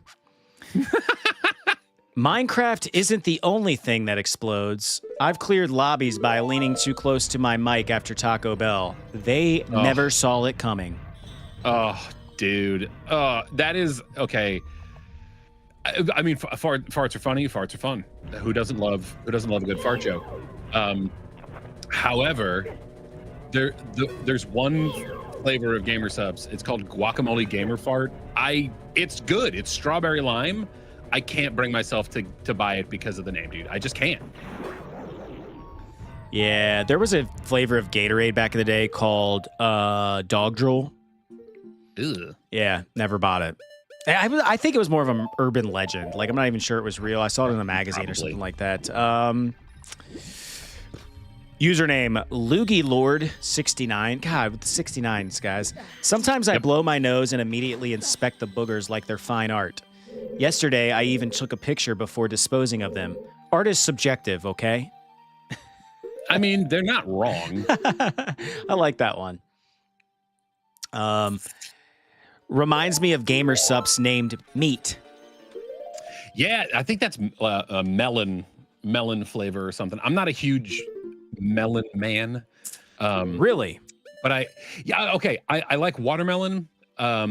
And like Korean melon. They're like small and like spiky, I think. What did he say? Yeah. I don't like cantaloupe, dude. It tastes like you're licking an armpit. You know what makes cantaloupe good is because I ate some recently and it's not great. Yes, salt. You got to salt your cantaloupe just a little tippy tap. You just tap the little salt shaker and shake it like a salt shaker. Shake it like a salt. Shake it like a salt shaker. Shake it like a salt shaker. Sorry. Shout out to my grandpa. He used to put pepper on his cantaloupe. Ooh, I'm gonna have to try that in honor of Grandpappy. Yeah, dog. He's a good dude. Let's read a couple more here. Fecal Fiasco 88. I once pooped in the shower because the toilet was, quote, too mainstream. It was gross, yes, but efficient. I regret nothing. Well, maybe a little. Yeah, dude. What are you going to do? Waffle stomp that thing down the drain? Like, dude, come on. I mean, or are you going to Kobe it into the turlet? I don't know, man. Like, I can honestly say I've never pooped in the toilet. I can honestly say I've never pooped in a toilet. So... there it is. That's my toxic trait. No, I can honestly say I've never pooped in the shower. At least not on purpose. That seems like, I mean, you got to know. That's a commitment. Like, you got to know that it's liquid. Like, you got to know. You got to know that it's not. To your point, yeah, you're just gonna like smush it down, and then you got like poop feet, and then yeah, dude. How much do you have to? How like well do you have to clean your feet at that point to make sure that you might think it's out, like it's gone, but it might still have a little bit of a hint of poop. Yeah, dude. On the feet. All right, let's read one more. No guarantees this is even great. Analytical Ape 42. I have a collection of toilet paper sheets with tiny bits of glitter stuck in them from experiments. I keep it in a box labeled science. Don't judge me. Okay. Weird, bro. That is weird, dude. Like, but and for what though? Like for why? Lee says poop feet was the peak of this stream. Yeah, I think so too. Oh, actually, God. all right, I got one more because I want to end on a good one. Username Mud Pie Master. Oh my God, dude. Perfect. These people. Sometimes I wipe, then I do a double check by smelling my hand. Don't act like you haven't. It's called quality control, people. I mean, you know, we are all human and we are all gross. You know, if you're just joining, we are reading confessions of the internet. I don't know. I just found this this log of like really awesome confessionals and decided I was going to read it. Razu, what up? I know Razu says, WTF? Yeah. That's the setup that you missed. We were reading just terrible confessionals. I kind of want to read one more. Drew, are you down for it? Are you in? Yeah, let's do it. Analog Ass 69. God, dude, with the freaking... Sometimes I play horror games on the toilet late at night. Screaming and pooping at the same time is an experience. I don't recommend it. It could scare the crap out of you. I don't recommend it unless you enjoy chaos. Wow. That was not the best of this batch, but we'll take it. Yeah, all right. That's all right. That's enough. That's enough of that. Listener confessions. I wish those were real listeners. That's just like a forum of things that I found that were, you know. Razu says, username analog toilet. Haha. I know. Actually, I think the usernames were funnier than their confessions, if I'm being I'm with you on that one. For real. This is a segment that we introduced last week, and I had a lot of fun with it. I hope everybody else did as well. It is called Game Therapy. And what we're going to do is we're going to compare lessons that we've learned from playing Ocarina of Time and how we can apply them to our own lives to be better people, hopefully. All right, Drew. The first lesson that we can learn from Ocarina of Time is explore every corner.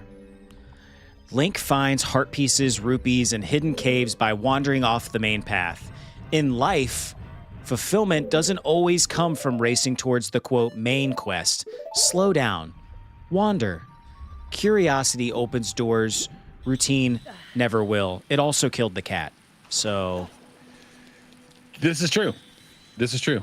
It killed the Cat Williams, which is sad, dude. I love Cat Williams. You know. Hello there. everyone in the chat. I was like, that's not Cat Williams at all. He's got a little higher voice and he is very, very well spoken. Yes. Dude, I love me some Cat Williams. And he's over here trying to tell us the truth. He's trying to expose the truth for everyone. Go watch recent Cat Williams. He's got receipts. He does, man. And like, crazy. Yeah, it's pretty funny. Okay, life lesson number 2 that we can learn from playing Ocarina of Time is tools only work if you use them. You can collect bombs, hook shots, and tunics, but they're useless if you never equip them. In life, the knowledge, therapy techniques, or advice you gather only help if you put them into practice. Owning tools isn't the same as using them. Or being one. Boy, Breadman. I am the Breadman. I can play Ocarina. Well, Better than me, I love that. even if you were just playing with bread. Breadman, can you play a real Ocarina? We caught a lot of hate, by the way.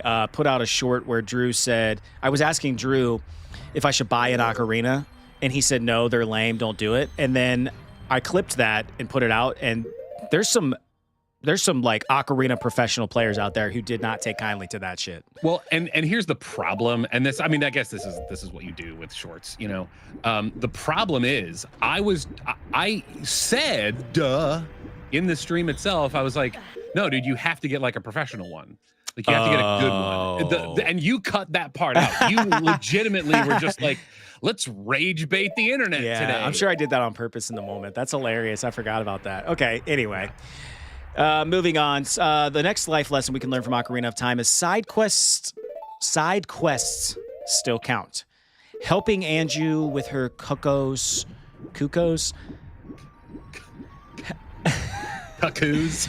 Helping Anju with her cuckoos or trading masks won't save Hyrule, but they enrich the journey.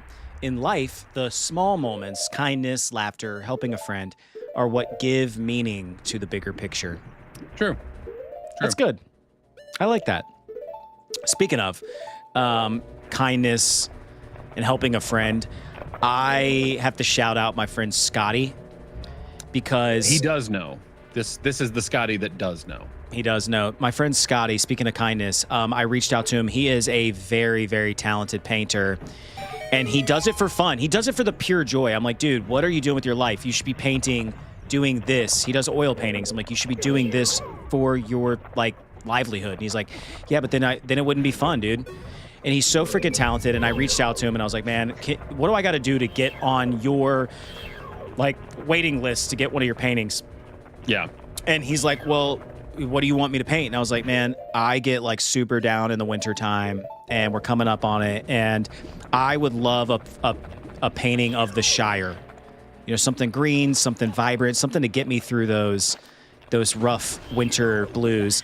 And he's like, say no more, fam. I'm putting you at the top of the list. And I was like, okay, it's going to take a few months or whatever because he's got like a backlog. No, dude, he hit me up like 2 weeks later and just like sent me the photo of the painting, and it's absolutely gorgeous. It's really cool. I'm like, wow, like I can never repay this kindness. And I don't know, man. I just think that's cool. And again, shout out to my bro Scotty. He paints for the love of it, and he basically just gives them away to people, and he takes like suggestions and paints for people, and it's just really cool. So take that life lesson, do those side quests, do nice things for people, and I think that's fantastic. Drew, the next thing that we can learn from Ocarina of Time is sometimes you need a new perspective. Mm-hmm. The lens of truth reveals hidden doors and safe paths you'd otherwise miss. In life, a shift in perspective can uncover opportunities where you once saw dead ends. Sometimes that means therapy. Sometimes it's just asking someone else how they see it. Wow. How many times have we asked the chat how they see it? And they've helped get us through. I know in my Metroid playthrough, I could not have beat that game without the chat. I think they've been like instrumental in this game as well. I think. Yeah, absolutely. Even with your childhood memories, I think we would be not nearly as far along. Well, and the thing is about my childhood memories is that they're you know, like when you have like files and you just keep, you know, like transferring them from one thing to another, they just start to like degrade. Yeah, there's definitely some like degradation happening in my brain hole.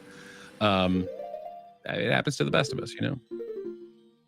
Oh, Razu, I forgot that. Yeah, you were in the Metroid stream, and you were saying that you were learning some stuff. Yeah, the Metroid playthrough was sick. People were like giving me all that knowledge. Lee, I do charcoal for my homies. Really? That's sick, dude. That is sick. Charcoal is one of those that like I get paint. Like I get there's different colors and you know like I get that. But like charcoal, it's the same color. And yet you're making like just the detail and the depths. Like it's that shit blows my mind, dude. I am not my sausage fingers, catcher's mitt of a hand. I cannot do painting stuff. Seth is actually pretty damn good. Like he's on that Bob Ross like class level stuff. Like he's good. Nah. No, dude, you for real send me a picture. Okay, chat. He sent me a picture of a painting one day, and I was like, "Oh shit, dude! Did you like buy that from like an auction or something? You know, just like a local auction or something?" And he's like, "Nah, man, I drew that this morning. I painted that this morning." And I was like, "Are you kidding me?" He's like, "Yeah, dude." I'm like, "What the actual hell, bro?" Dude, sometimes I pull it off. Other times I rage and I throw the canvas into my garage and I'm like, F this. I tried to paint a Tatooine landscape and it sucked so bad. Speaking of sucks so bad, it sucks so bad. I'm gonna butcher your screen name. Lone Nisisme? I don't know. I'm sorry. Lone. I'm just gonna call you Lone. What Metroid game? I just recently beat Super Metroid with the help of I get a little help from my friends. Oh, I get a little. Yeah, exactly. Damn, dude. So yeah, we beat it together. Actually, it was a lot of fun. I never beat it as a kid. Beat it as a 30-something-year-old, and it's even better. It's even sweeter. Everything is sweeter, closer to the bone. Lee, I love seeing creatives. Well, thank you, Lee. We're band kids. We're band and choir kids. We're theater kids. Yeah. We're choir kids. So from way back, that's where it all started. Dude, one thing I wanted to talk about, I don't want to get too far away. I want to keep talking about like therapeutic things from Ocarina of Time. We'll keep that. Drew, I think you're reading. But I've been meaning to bring this up to you for so long, and I will forget if I don't. Speaking of just like creatives, but also like nerdiness, I was going through some old pictures the other day, and I got senior pictures taken. Obviously, there's a bunch of different poses or whatever. Dude, one of my poses for my senior pictures was with my MacBook Pro. I have an afro. See if you guys can imagine this. I have a red afro, cringe, and I'm holding my MacBook Pro like in one arm, like it's like I'm like holding my dog or something like that. Oh. And I remember that photo shoot, and it was like I was like being funny. But like the funniest part about it, you're giving you're trading senior pictures with your friends or whatever. Yeah. That was the number one most like requested photo, of course, from my friends was me with the MacBook. Like they loved it. It went over very well with the crowd, if you will. So one of these days I'll post it in the Discord. Yeah, because you should, dude. It's worth it. It really is. Maybe that's like a future T-shirt. Is that senior picture of me? Yeah, dude. Like that would be great. And there's like a word bubble. It's like, watch my stream. Yeah, man. Okay. So we just passed the Walgina, and I think the water's too high. What the? That's the.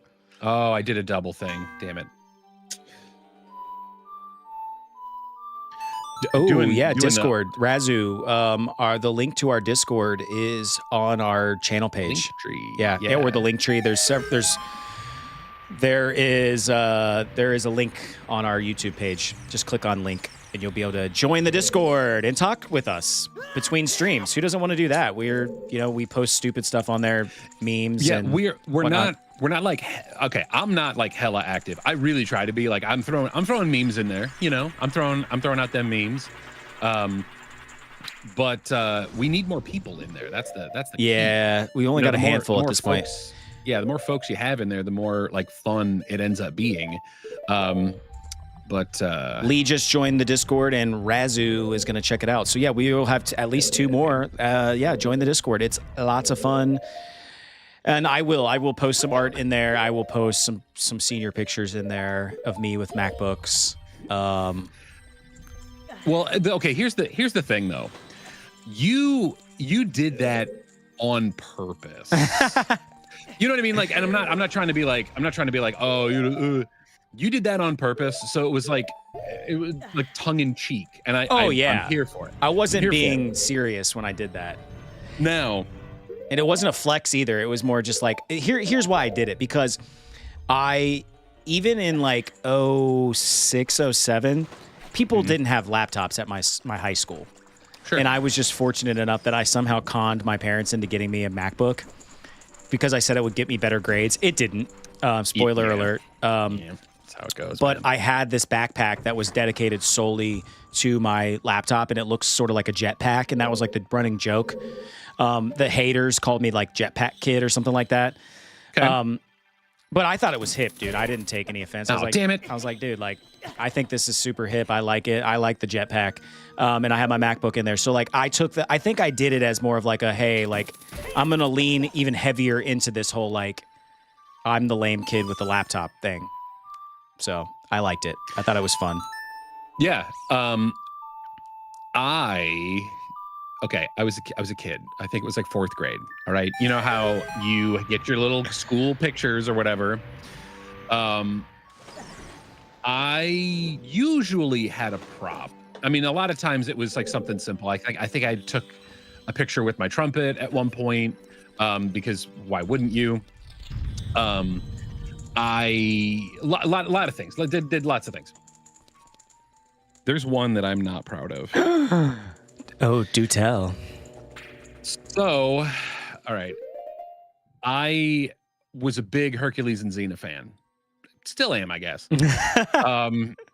And as a surprise, my mom got tickets to the Hercules and Xena convention that had come to my town. And I got to go and I got to meet Ted Raimi, Sam Raimi's brother, the guy who played Joxer, he's been in a bunch of stuff. He's like the face. Sam Raimi's the guy that does like the writing and directing. Ted Raimi's the guy who's like always in the stuff. Sam Raimi directed The Evil Dead. Yeah, and Ted Raimi is in that movie. He's the one in the suit who's like coming out of the thing. I'll swallow your soul. Like he's trying to get out of the basement. That's him. He's in the suit. So got to meet him, which was super cool. Super nice guy. You know, and I'm young, I'm a kid. Well, I saw something that I really wanted, and it was a jacket. It was a Hercules jacket, and it was this black, like kind of not corduroy, but like kind of close to that material. And it had Hercules logo on the breast, and I think that was it. I think it was just a black jacket, had the snappy buttons, and then a Hercules on the thing. I brought that to picture day. Oh, and I remember, first of all, when you're doing the pose, like I don't know how the hell I got it, but it was something where I'm like holding it like this, like it is. Oh, you like threw it over the shoulder? Yeah, but it was like draped down the front so you could see the logo. But I was like, you know, like that, because I couldn't like go to the back, like it had to be from the front, like that's how the pictures were just taken. So I'm like holding it like super awkward, and then you could see the look. And this was when I was in my weird phase, dude. It was when I was wearing like wolf t-shirts and vacation t-shirts. Yeah. You know, like we all had something like that. God, dude. I don't know. I don't think I have that photo anymore. I can ask my mom and see if she I was going to does. say, I'm about to hit your mom up and be like, yo, can we get these photos? Dude, I was thinking about school the other day, and this was 9th grade, I want to say. And I was like I don't even know what we called it back then. We didn't call it hipsters. I don't even know what it was referred to. Freaks and geeks, probably. Yeah. And I would wear this, being a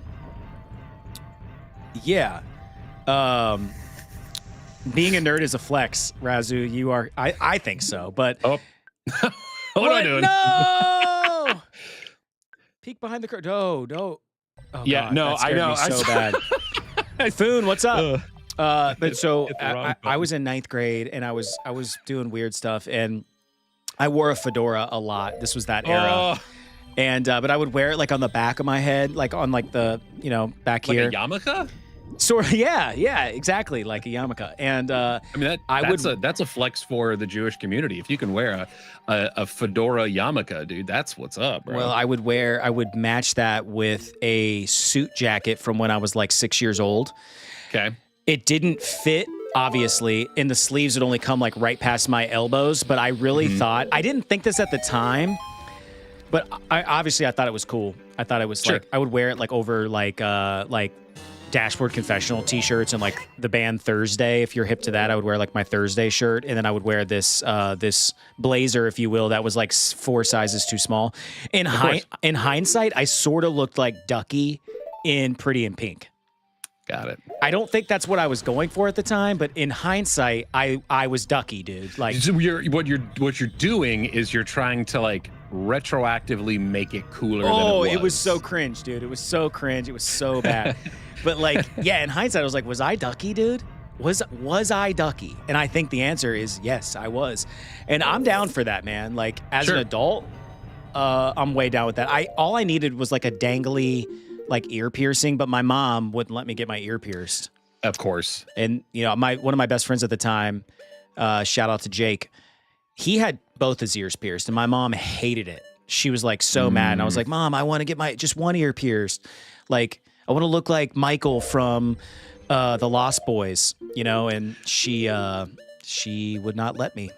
So no, man, I get that. Like, especially, we are Midwestern folk, and that is a hard sell for any parent in that realm, Yeah. I also, back before there was skinny jeans for dudes, you wore girl pants. That's what we called it. You wore girls' skinny jeans. Like, that was like a scene kid hipster thing to do back then. And, because that's what like all the rock and rollers were doing at the time. And then, of course, like, they came out with like, proper fitting skinny jeans that we ultimately, gravitated towards. But,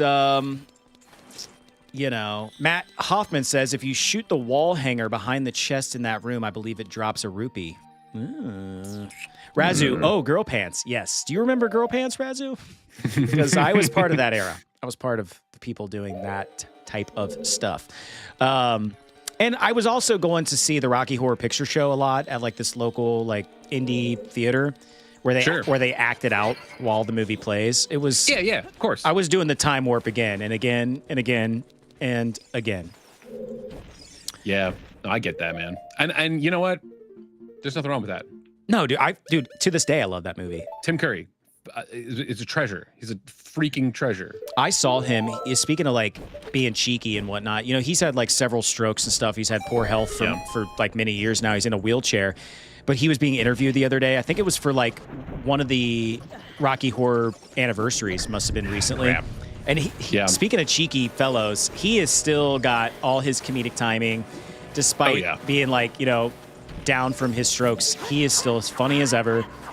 And I just love to see it, man. I love to see it. Bastards. What types of pants during the 90s when it fits but the hems are loose? Ones used to buy funky fashion.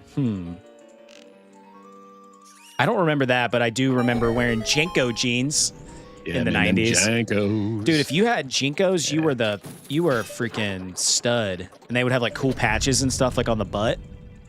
Yeah, dude. And that stuff's back, dude. Baggy stuff's back. Like skinny, these kids don't want tight clothes. They want baggy again. Yeah. My oldest son's wearing like jorts and stuff. I'm like, what is this life right now? Where? Oh yeah, look up those Jankos. Oh yeah, dude. Janko jeans were the hotness. They also made shorts with a 17-inch inseam, so they were going past that knee, baby, halfway down your calf, dude. Yeah, that's too far. Yeah, dude. All right. That's we got sidetracked with my me posing with my MacBook for my senior picture. I'm trying to think of another one I did. Dude, I definitely do. When I was in elementary school, I posed with a Tasmanian devil stuffed animal. And I don't even know what you call them, like those caps, like those Peaky Blinder type caps, you know what I mean? But in the 90s, you would wear them backwards. Oh, okay, yeah, like a cabbie hat or whatever. But you wore them backwards, and you got a Nike one, and it would have like the Nike swoosh, like right here. Mm-hmm. So I have one of those on backwards, and I'm holding a Tasmanian devil stuffed animal. Dude, we did weird shit back then. We did, bro. I mean, when we look at the kids now, and we're just like, oh, we're 6, 7, 8, every kid looks like a llama with the broccoli hair. You know, I mean. Dude, you bastard. Like, it is weird, dude. I will say, like, every kid looks exactly the same to me. But that's just old man. That's just me saying old man stuff.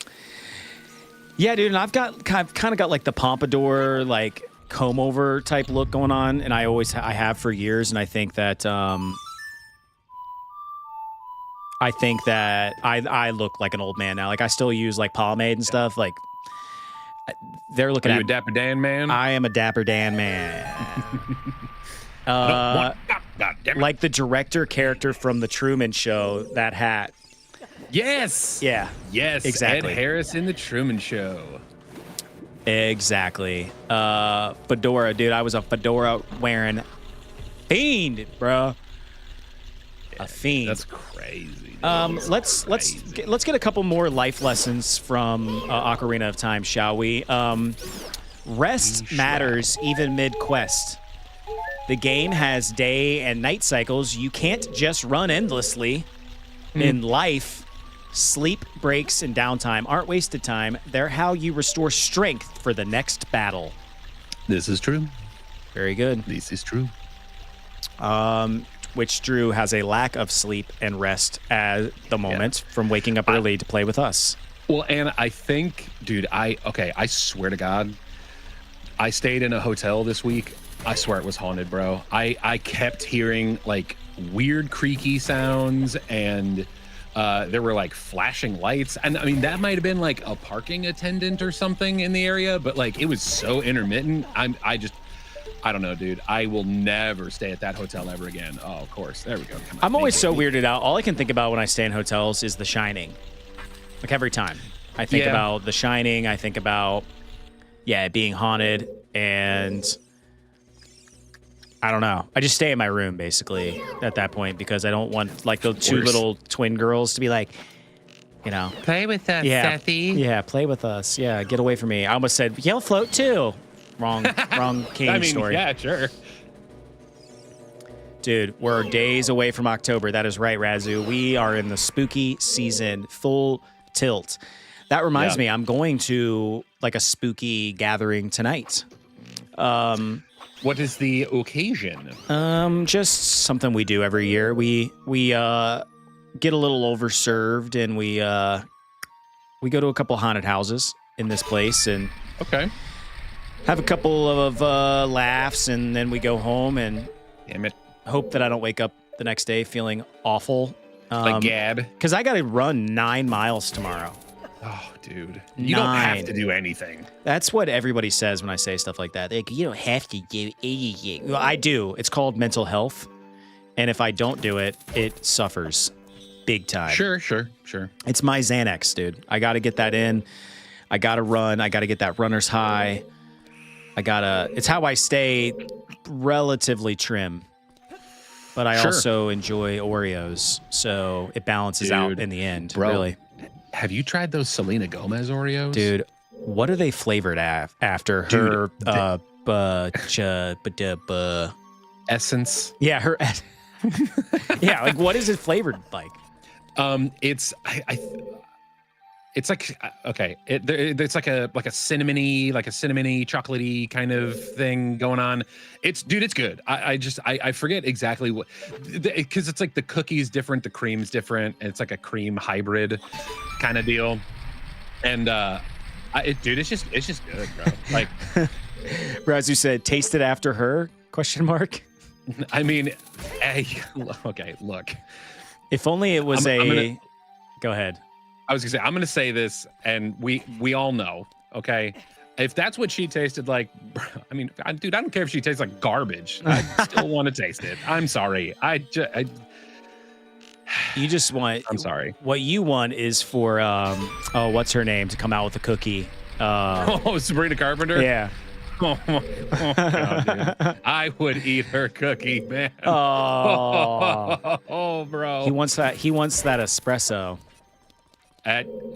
Her espresso keeps me up plenty of nights.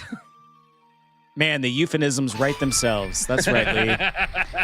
I was watching. Look, respectfully, I will throw that in there. Respectfully, I was watching the new. Drew is our king. That is right. That is right. I was watching the newest iteration of Goosebumps last night, and with the one guy from Friends. And David Schwimmer, yeah. So far, so good. We all got tired and went to sleep. But sure. Espresso was a song in the show, and I was like, I instantly thought of Drew and his love and my obsession with Sabrina Carpenter. And you know, that's not a thing that was like, I've never really been like overly obsessed with, you know, like artists like that. But dude, she has bewitched me, bro. You've bewitched me, body and soul. Seriously, bro. Okay, good. I can see it. She's like 4'9", dude. I know, dude. And that's kind of also a part of it. Like, I'm 6'2". That would be just a great the dynamic between the two of us. Like, I could just carry her around. You know, like back at oh crap. Did you just leave the temple? No, dude. I think, dang it, this is Shadow Link territory, bro. I'm pretty sure. I'm not gonna be able to get espresso out of my head tonight. Wait. I like that one song from her where she's talking about, like, basically, if you're kissing my ex-boyfriend, you're kissing me too. Yeah.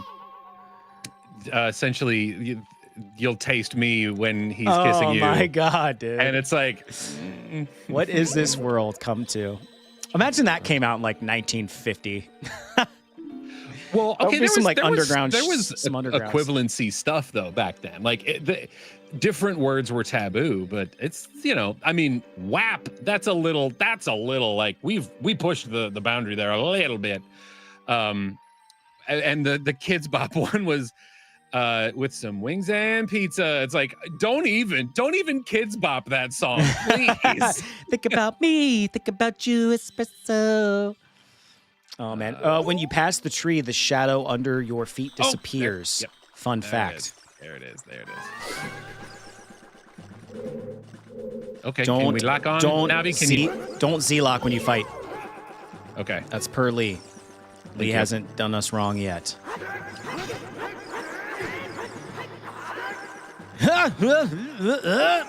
Just think about Selena while you fight.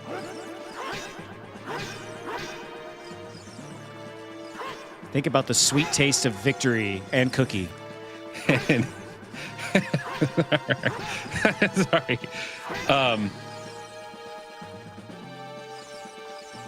Okay. Now, why don't you Z-lock, Lee? That's why I want to know. Yeah, well, and oh, damn it. And I know that there's like, there's a trick to this. Yeah, because he's like dodging everything. Yeah, well, I mean, he's a reflection of me. So like, It's your dark side. It's your bad side. See, yeah.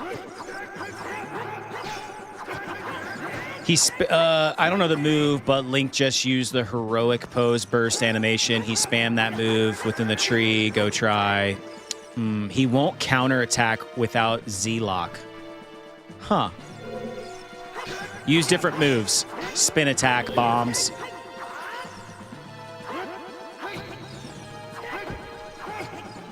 Bro, you're taking it right in the pooper from... Well... The point is he doesn't take damage the same method. Okay. Okay. You can't say bomb on an airplane. I think Deku nuts work, but you have to throw them to the side, says Matthew Hoffman. Okay. I don't know if this is going to work, but... Whoa. Well, I guess I think it did. Yeah, I heard him gonna... Got him. I don't know. Bro, this is giving me flashbacks from Metroid. And that freaking boss kept running away from my bombs. They like intuitively knew. Oh, you bastard, dude. Oh my god, dude.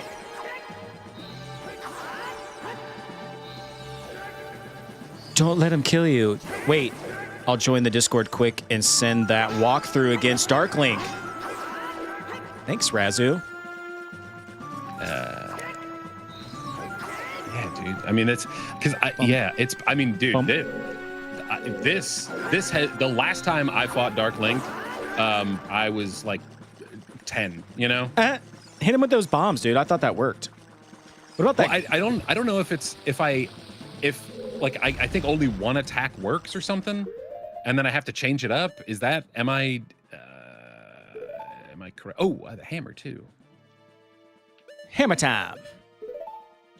Anybody been watching Dancing with the Stars? I'm like embarrassed to say I have been. What was that? What did you do? You froze him. I just Deku nutted him, dude. I Deku nutted inside of him. Oh.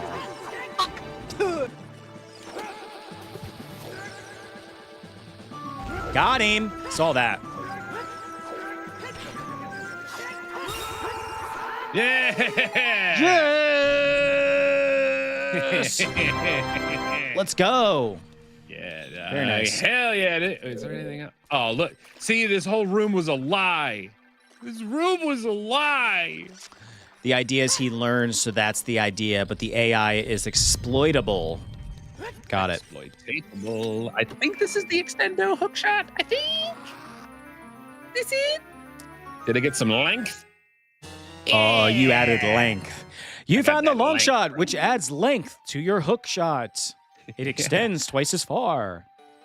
For her pleasure. Oh God. Yeah, dude. It's ribbed for her pleasure. This Is channel audible. is turning into brain rot. Yeah, but a sweet, delicious brain rot that is mixed with a little bit of nostalgia. I love that. Song of Time, I right? do love that for us. Listen, we are sitting at just shy of 1,500 views on the vertical stream. Let's Hell keep yeah. going. Let's just dig deeper, go longer. Go harder. Stronger, better, stronger. I'm out of things. Do it better, makes it faster. I'm out of things to talk about though, Drew. What is it that you would like to talk to me about? What's been on your mind, man? What's new? Okay, hang on. Okay, there we go. What has been on my mind? Oh crap. I thought that was Sun Song? Sun Song. I think I'm an idiot. Sun Song. Sun Song. I'll tell you what's new with me. I got a Right down up. we got one of those nugget ice makers. Game changing. Absolutely Yeah, man. game changing for my ice in my cup. Navi. What is that again? Time song. but not while standing on it, says Matthew. Yes, I've been eating a lot of ice lately. I've been watching a lot of the Pickle Priest on TikTok. Anybody getting into the Pickle Priest? It's not what it sounds like.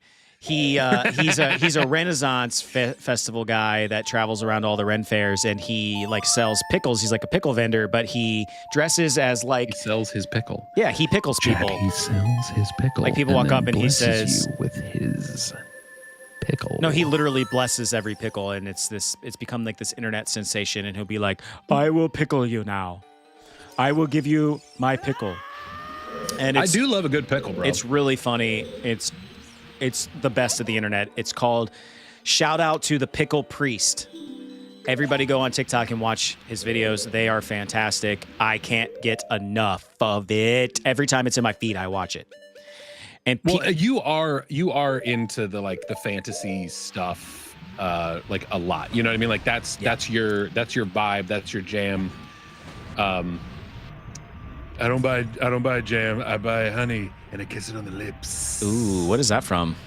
That's brain rot right there. That is some Gary Busey brain rot. All right, that makes a lot more sense Let's talk now. about buttered sausage. Let's talk about buttered sausage. What it is, where it comes from, why it does. Why are you pooping? Sausage. I'm stuck. I heard a story once from a guy I knew who we used to float down the river, you know, when we were younger. It's like, hey, you guys want to get together and float? That's kind of dumb stuff we did in our early 20s. And I heard a story about a dude that we hung out with and floated with who once, while floating down the river, because you'd be on the river all day, stuck his butt up out of the water and pooed in the river. I wasn't there when it happened, so this is all grapevine. It's urban legend, if you will, but I believe it because he's a total scrub, or was. Can't speak for him now, but dude, like what a filthy thing to do. No! Get out of the vortex.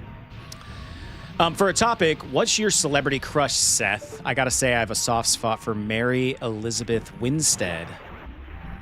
I don't know who that is. I'm about to look that up. Oh God, why is her name gone? Ramona Flowers from Scott Pilgrim, dude. Ooh. I too have a soft spot for her. Yeah, she is. Dude, she's my a peach, dude. I'm trying to think. Who is my? She's dating or married to Ewan McGregor, bro. Oh, really? Freaking Obi-Wan Kenobi, dude. She is. Well, hello there. Like hello she's there. getting that, bro. Yeah, dude. Do I have any other good? No, I don't have any good others. Obi-Wan. That's a fun fact. Oh man, I'm trying to think. Razu back now, done posting the gameplay. Haha. Thanks, Razu. Ooh. Little bastard. No. I'm trying to think. Yeah, Drew figured it out. But thanks for posting that. I'm glad you're in the Discord now. dude. We will definitely chit chat. I'm trying to think. So, Lee asks, "Who's my celebrity crush?" Oh my God, why am I drawing a blank, dude? Drew, can you answer this question? I send you stuff sometimes with like, I'm trying to think of like who I recently sent to Drew, and I was like, God, like what a sweetie. Ella Purnell. I sent you something that we both have a hold a little candle for her. Who is that? Oh, Lucy. yeah, yep.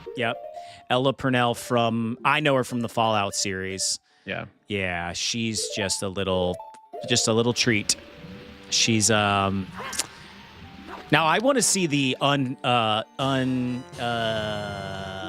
unmessed with version of the video that you sent me. I almost looked it up, but then I got distracted. Yeah, I like her a lot. I think she's just lovely. Peach on a windowsill. I mean, bro. dude, I loved Pam from The Office, Jenna Fisher. Jenna Fisher. Loved her. She Loved her as was Pam. married to James Gunn at one point. No! Was she really? Yeah. She was married to James Gunn while she was doing The Office. And I forget what movie it was. Yes, Lee, from the Fallout that series. she was in that was his. Pam, they're Pam Pams. Pam and her Pam Pams, dude. She's still cute. Yeah, she really is. She's just a doll. Dude, I liked the girl that played Here we are. Like we're like spilling our celeb crushes on live television, basically. I really liked the gal that played Lois Lane in the newest Superman movie. I don't know her name. I don't either, but I thought I liked their. I think I was more. It's less of a celeb crush and more of like I liked them together. I believed it. I believed that they were in love. You know. Yeah, my favorite Lois Lane, and it's only because I just crush on her so hard, is Amy Adams. Bro, I mean, not to make you feel uncomfortable, Seth, but I've got a thing for redheads. Oh. So yeah, dude, Amy Adams is is a long crush for me, dude. I love her. Razu says Alex from Two Broke Girls. I know. Oh, dude, yeah. Oh God, what is her name? It's on the tip of my tongue, dude. I wish it was Alexandra Ryan. No, that's not her. That's the character name, dude. Yeah, that's why I had it. Sucking at this so hard. Speaking of sucking, I just got sucked into the vortex. Actress. That is Kat. It's Kat Dennings. Kat Dennings. What else has she been in? She was in the MCU. She is in a show with Tim Allen as well, like a recent one. Interesting. Yeah, it's odd. It's a little odd. I'll say it's a little odd. Why don't I have that sound bite? Yeah, I don't know why I don't have it. But you know, it is what it is. Come on, change the camera. Here we go. Son of a bitch, dude. I am proud of that hair. I've been proud. Come on. Here we go. Well, chat, I think we have found how we're going to end the stream. Oh, really? No. Are you over it? No. I mean, I'm not saying we're ending it right now. What I'm saying is, like, this is going to take me a hot minute. What are you trying to do? Oh, you're trying to, like, navigate. Yeah, I got to get through the snake to the end of the thing to get the chest. And you have to, like, avoid the vortexes. And I am not doing a great job. And plus, like, the whole, like, the ground is, like, slanted in ways where it's like you have to just commit. And I have problems with commitment. Oh. That's why Amy Adams and I would never work out. Disappointment. Here's one. Damn it. Oh no! We suck again! Yeah, seriously. What is that from? Oh no! We suck again! Damn it. Oh no, we suck again. I don't know. Waterboy. There it is. Okay. A movie I haven't seen since I was also probably playing this game. Dude, you're never gonna get this, but what is this from? Badaboom. Oh, Fifth Element. Yeah, dude. Good for you. Big bada boom. Big bada boom. Multipass. I have a multipass actually. It was in like a loot crate forever ago, and it's pretty decent quality too, man. What is it? I have a multipass. I have Corbin Lilu Dallas multipass. Oh. Fire, no energy, no nothing. You know I have a shoulder right here, you know? I loved him in that movie. That was my backup for that movie. So good, dude. I love that. And you know what? Chris Tucker, bro, where'd you go? Dude, he's around. He's in that Charlie Sheen documentary. Well, I'm sure, but I want when are we getting Rush Hour 4? Like, come on, man. Jackie Chan, dude, he wants more money. What would you do if Jackie you had Chan's $1 million? still busy. Like, he's making movies. He's directing and writing and making movies. He's busy, bro. Oh yeah. Here you go. Here's another one for you, Drew. What would you do if you had $1 million? I would pay somebody to get me past this part. Yeah. Do you know what that's from? No. Here's a backup. Yeah. Wow. Yeah, that really helps. You'll know in a second here. What would you do if you had $1 million? Oh, Office Space? Yeah. Yeah. I knew if I put like TPS reports on there, you would know exactly what it was. So I had to make it a little bit obscure. Okay. Here's the reality. I had to listen to the voice of the first one, and then I was like, oh hell yeah, dude, that's that one cat who's been in 2 things that I've seen. Yeah, I know. The first Conjuring movie and Office Space. Sweep the leg. Oh, sorry, I was burping. Sweep the leg. Sweep the leg. Sweep the leg. It seems like a Rocky something. Sweep the leg. Sweep the leg. What's that movie, like chat? Sweep the leg. Sweep the leg. I'm gonna let the chat bail you out. Sweep the leg. Yeah, chat, help. I can't do 2 things at once. I'm Roll getting out sucked. of there. Don't let it suck you. This is shit, dude. This is so bullshit. Yeah, this sucks. F you, N64. Yeah, for real. This is not the best game of all time. I'm sorry. I'm just kidding. Oh, you take that back. I love it. I do. I take it back. Sweep the leg. Sweep the leg. Damn it, Come on, guys. Nobody knows sweep the leg. Come on.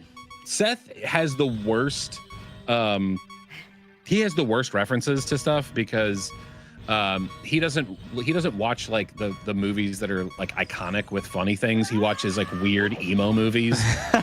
Like how many times if you go back in time, you should count up the amount of times he has mentioned the movie Lost Boys, and it will be in the double digits. It's probably in the 20s. And I'm like, bro, you've seen that, but you haven't seen any of the Naked Gun movies or Airplane or any of the Mel Brooks films or Faulty Towers or any of the other Monty Python stuff. Like, dude.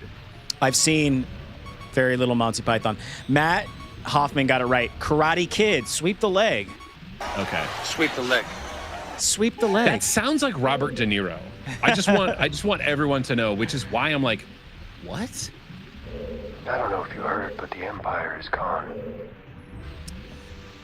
I think that's that show gone. with Grogu. Last one. Dude, that's not loud enough. It's not. You already got this one a couple streams ago. Is that the moment where I almost said Hugo Weaving? Nope. Wrong guy. Oh God, what is his name? Aragorn. He kicks the helmet and he breaks his toe. Yeah, it's funny that you got that right. So good. Yeah. What is his name though? Why am I messing up his name? I can't focus my brains. Drew, how is your Toad voice? Lee wants to know. Toad as in an actual frog, or as in I'm assuming Toad from X-Men, or Toad from anime. I thought he was talking about Mario Toad. Or that Toad as well. That is also another Toad. I know a lot of Toads. No! You little toady. Grody toadstools. Grody Toady. Dude, I gotta get, bro. Yeah. Get me there to them pots, bro. This is embarrassing. This is embarrassing. Sorry, I'm looking something up. Spinning in the vortex, man. I feel like laundry. Is this what my shirt feels like? That is definitely what you're... Toad from Mario. Bruh. Toad from Mario. Okay, I can... Disappointment. Yeah, I could probably F with some Toad. Mario!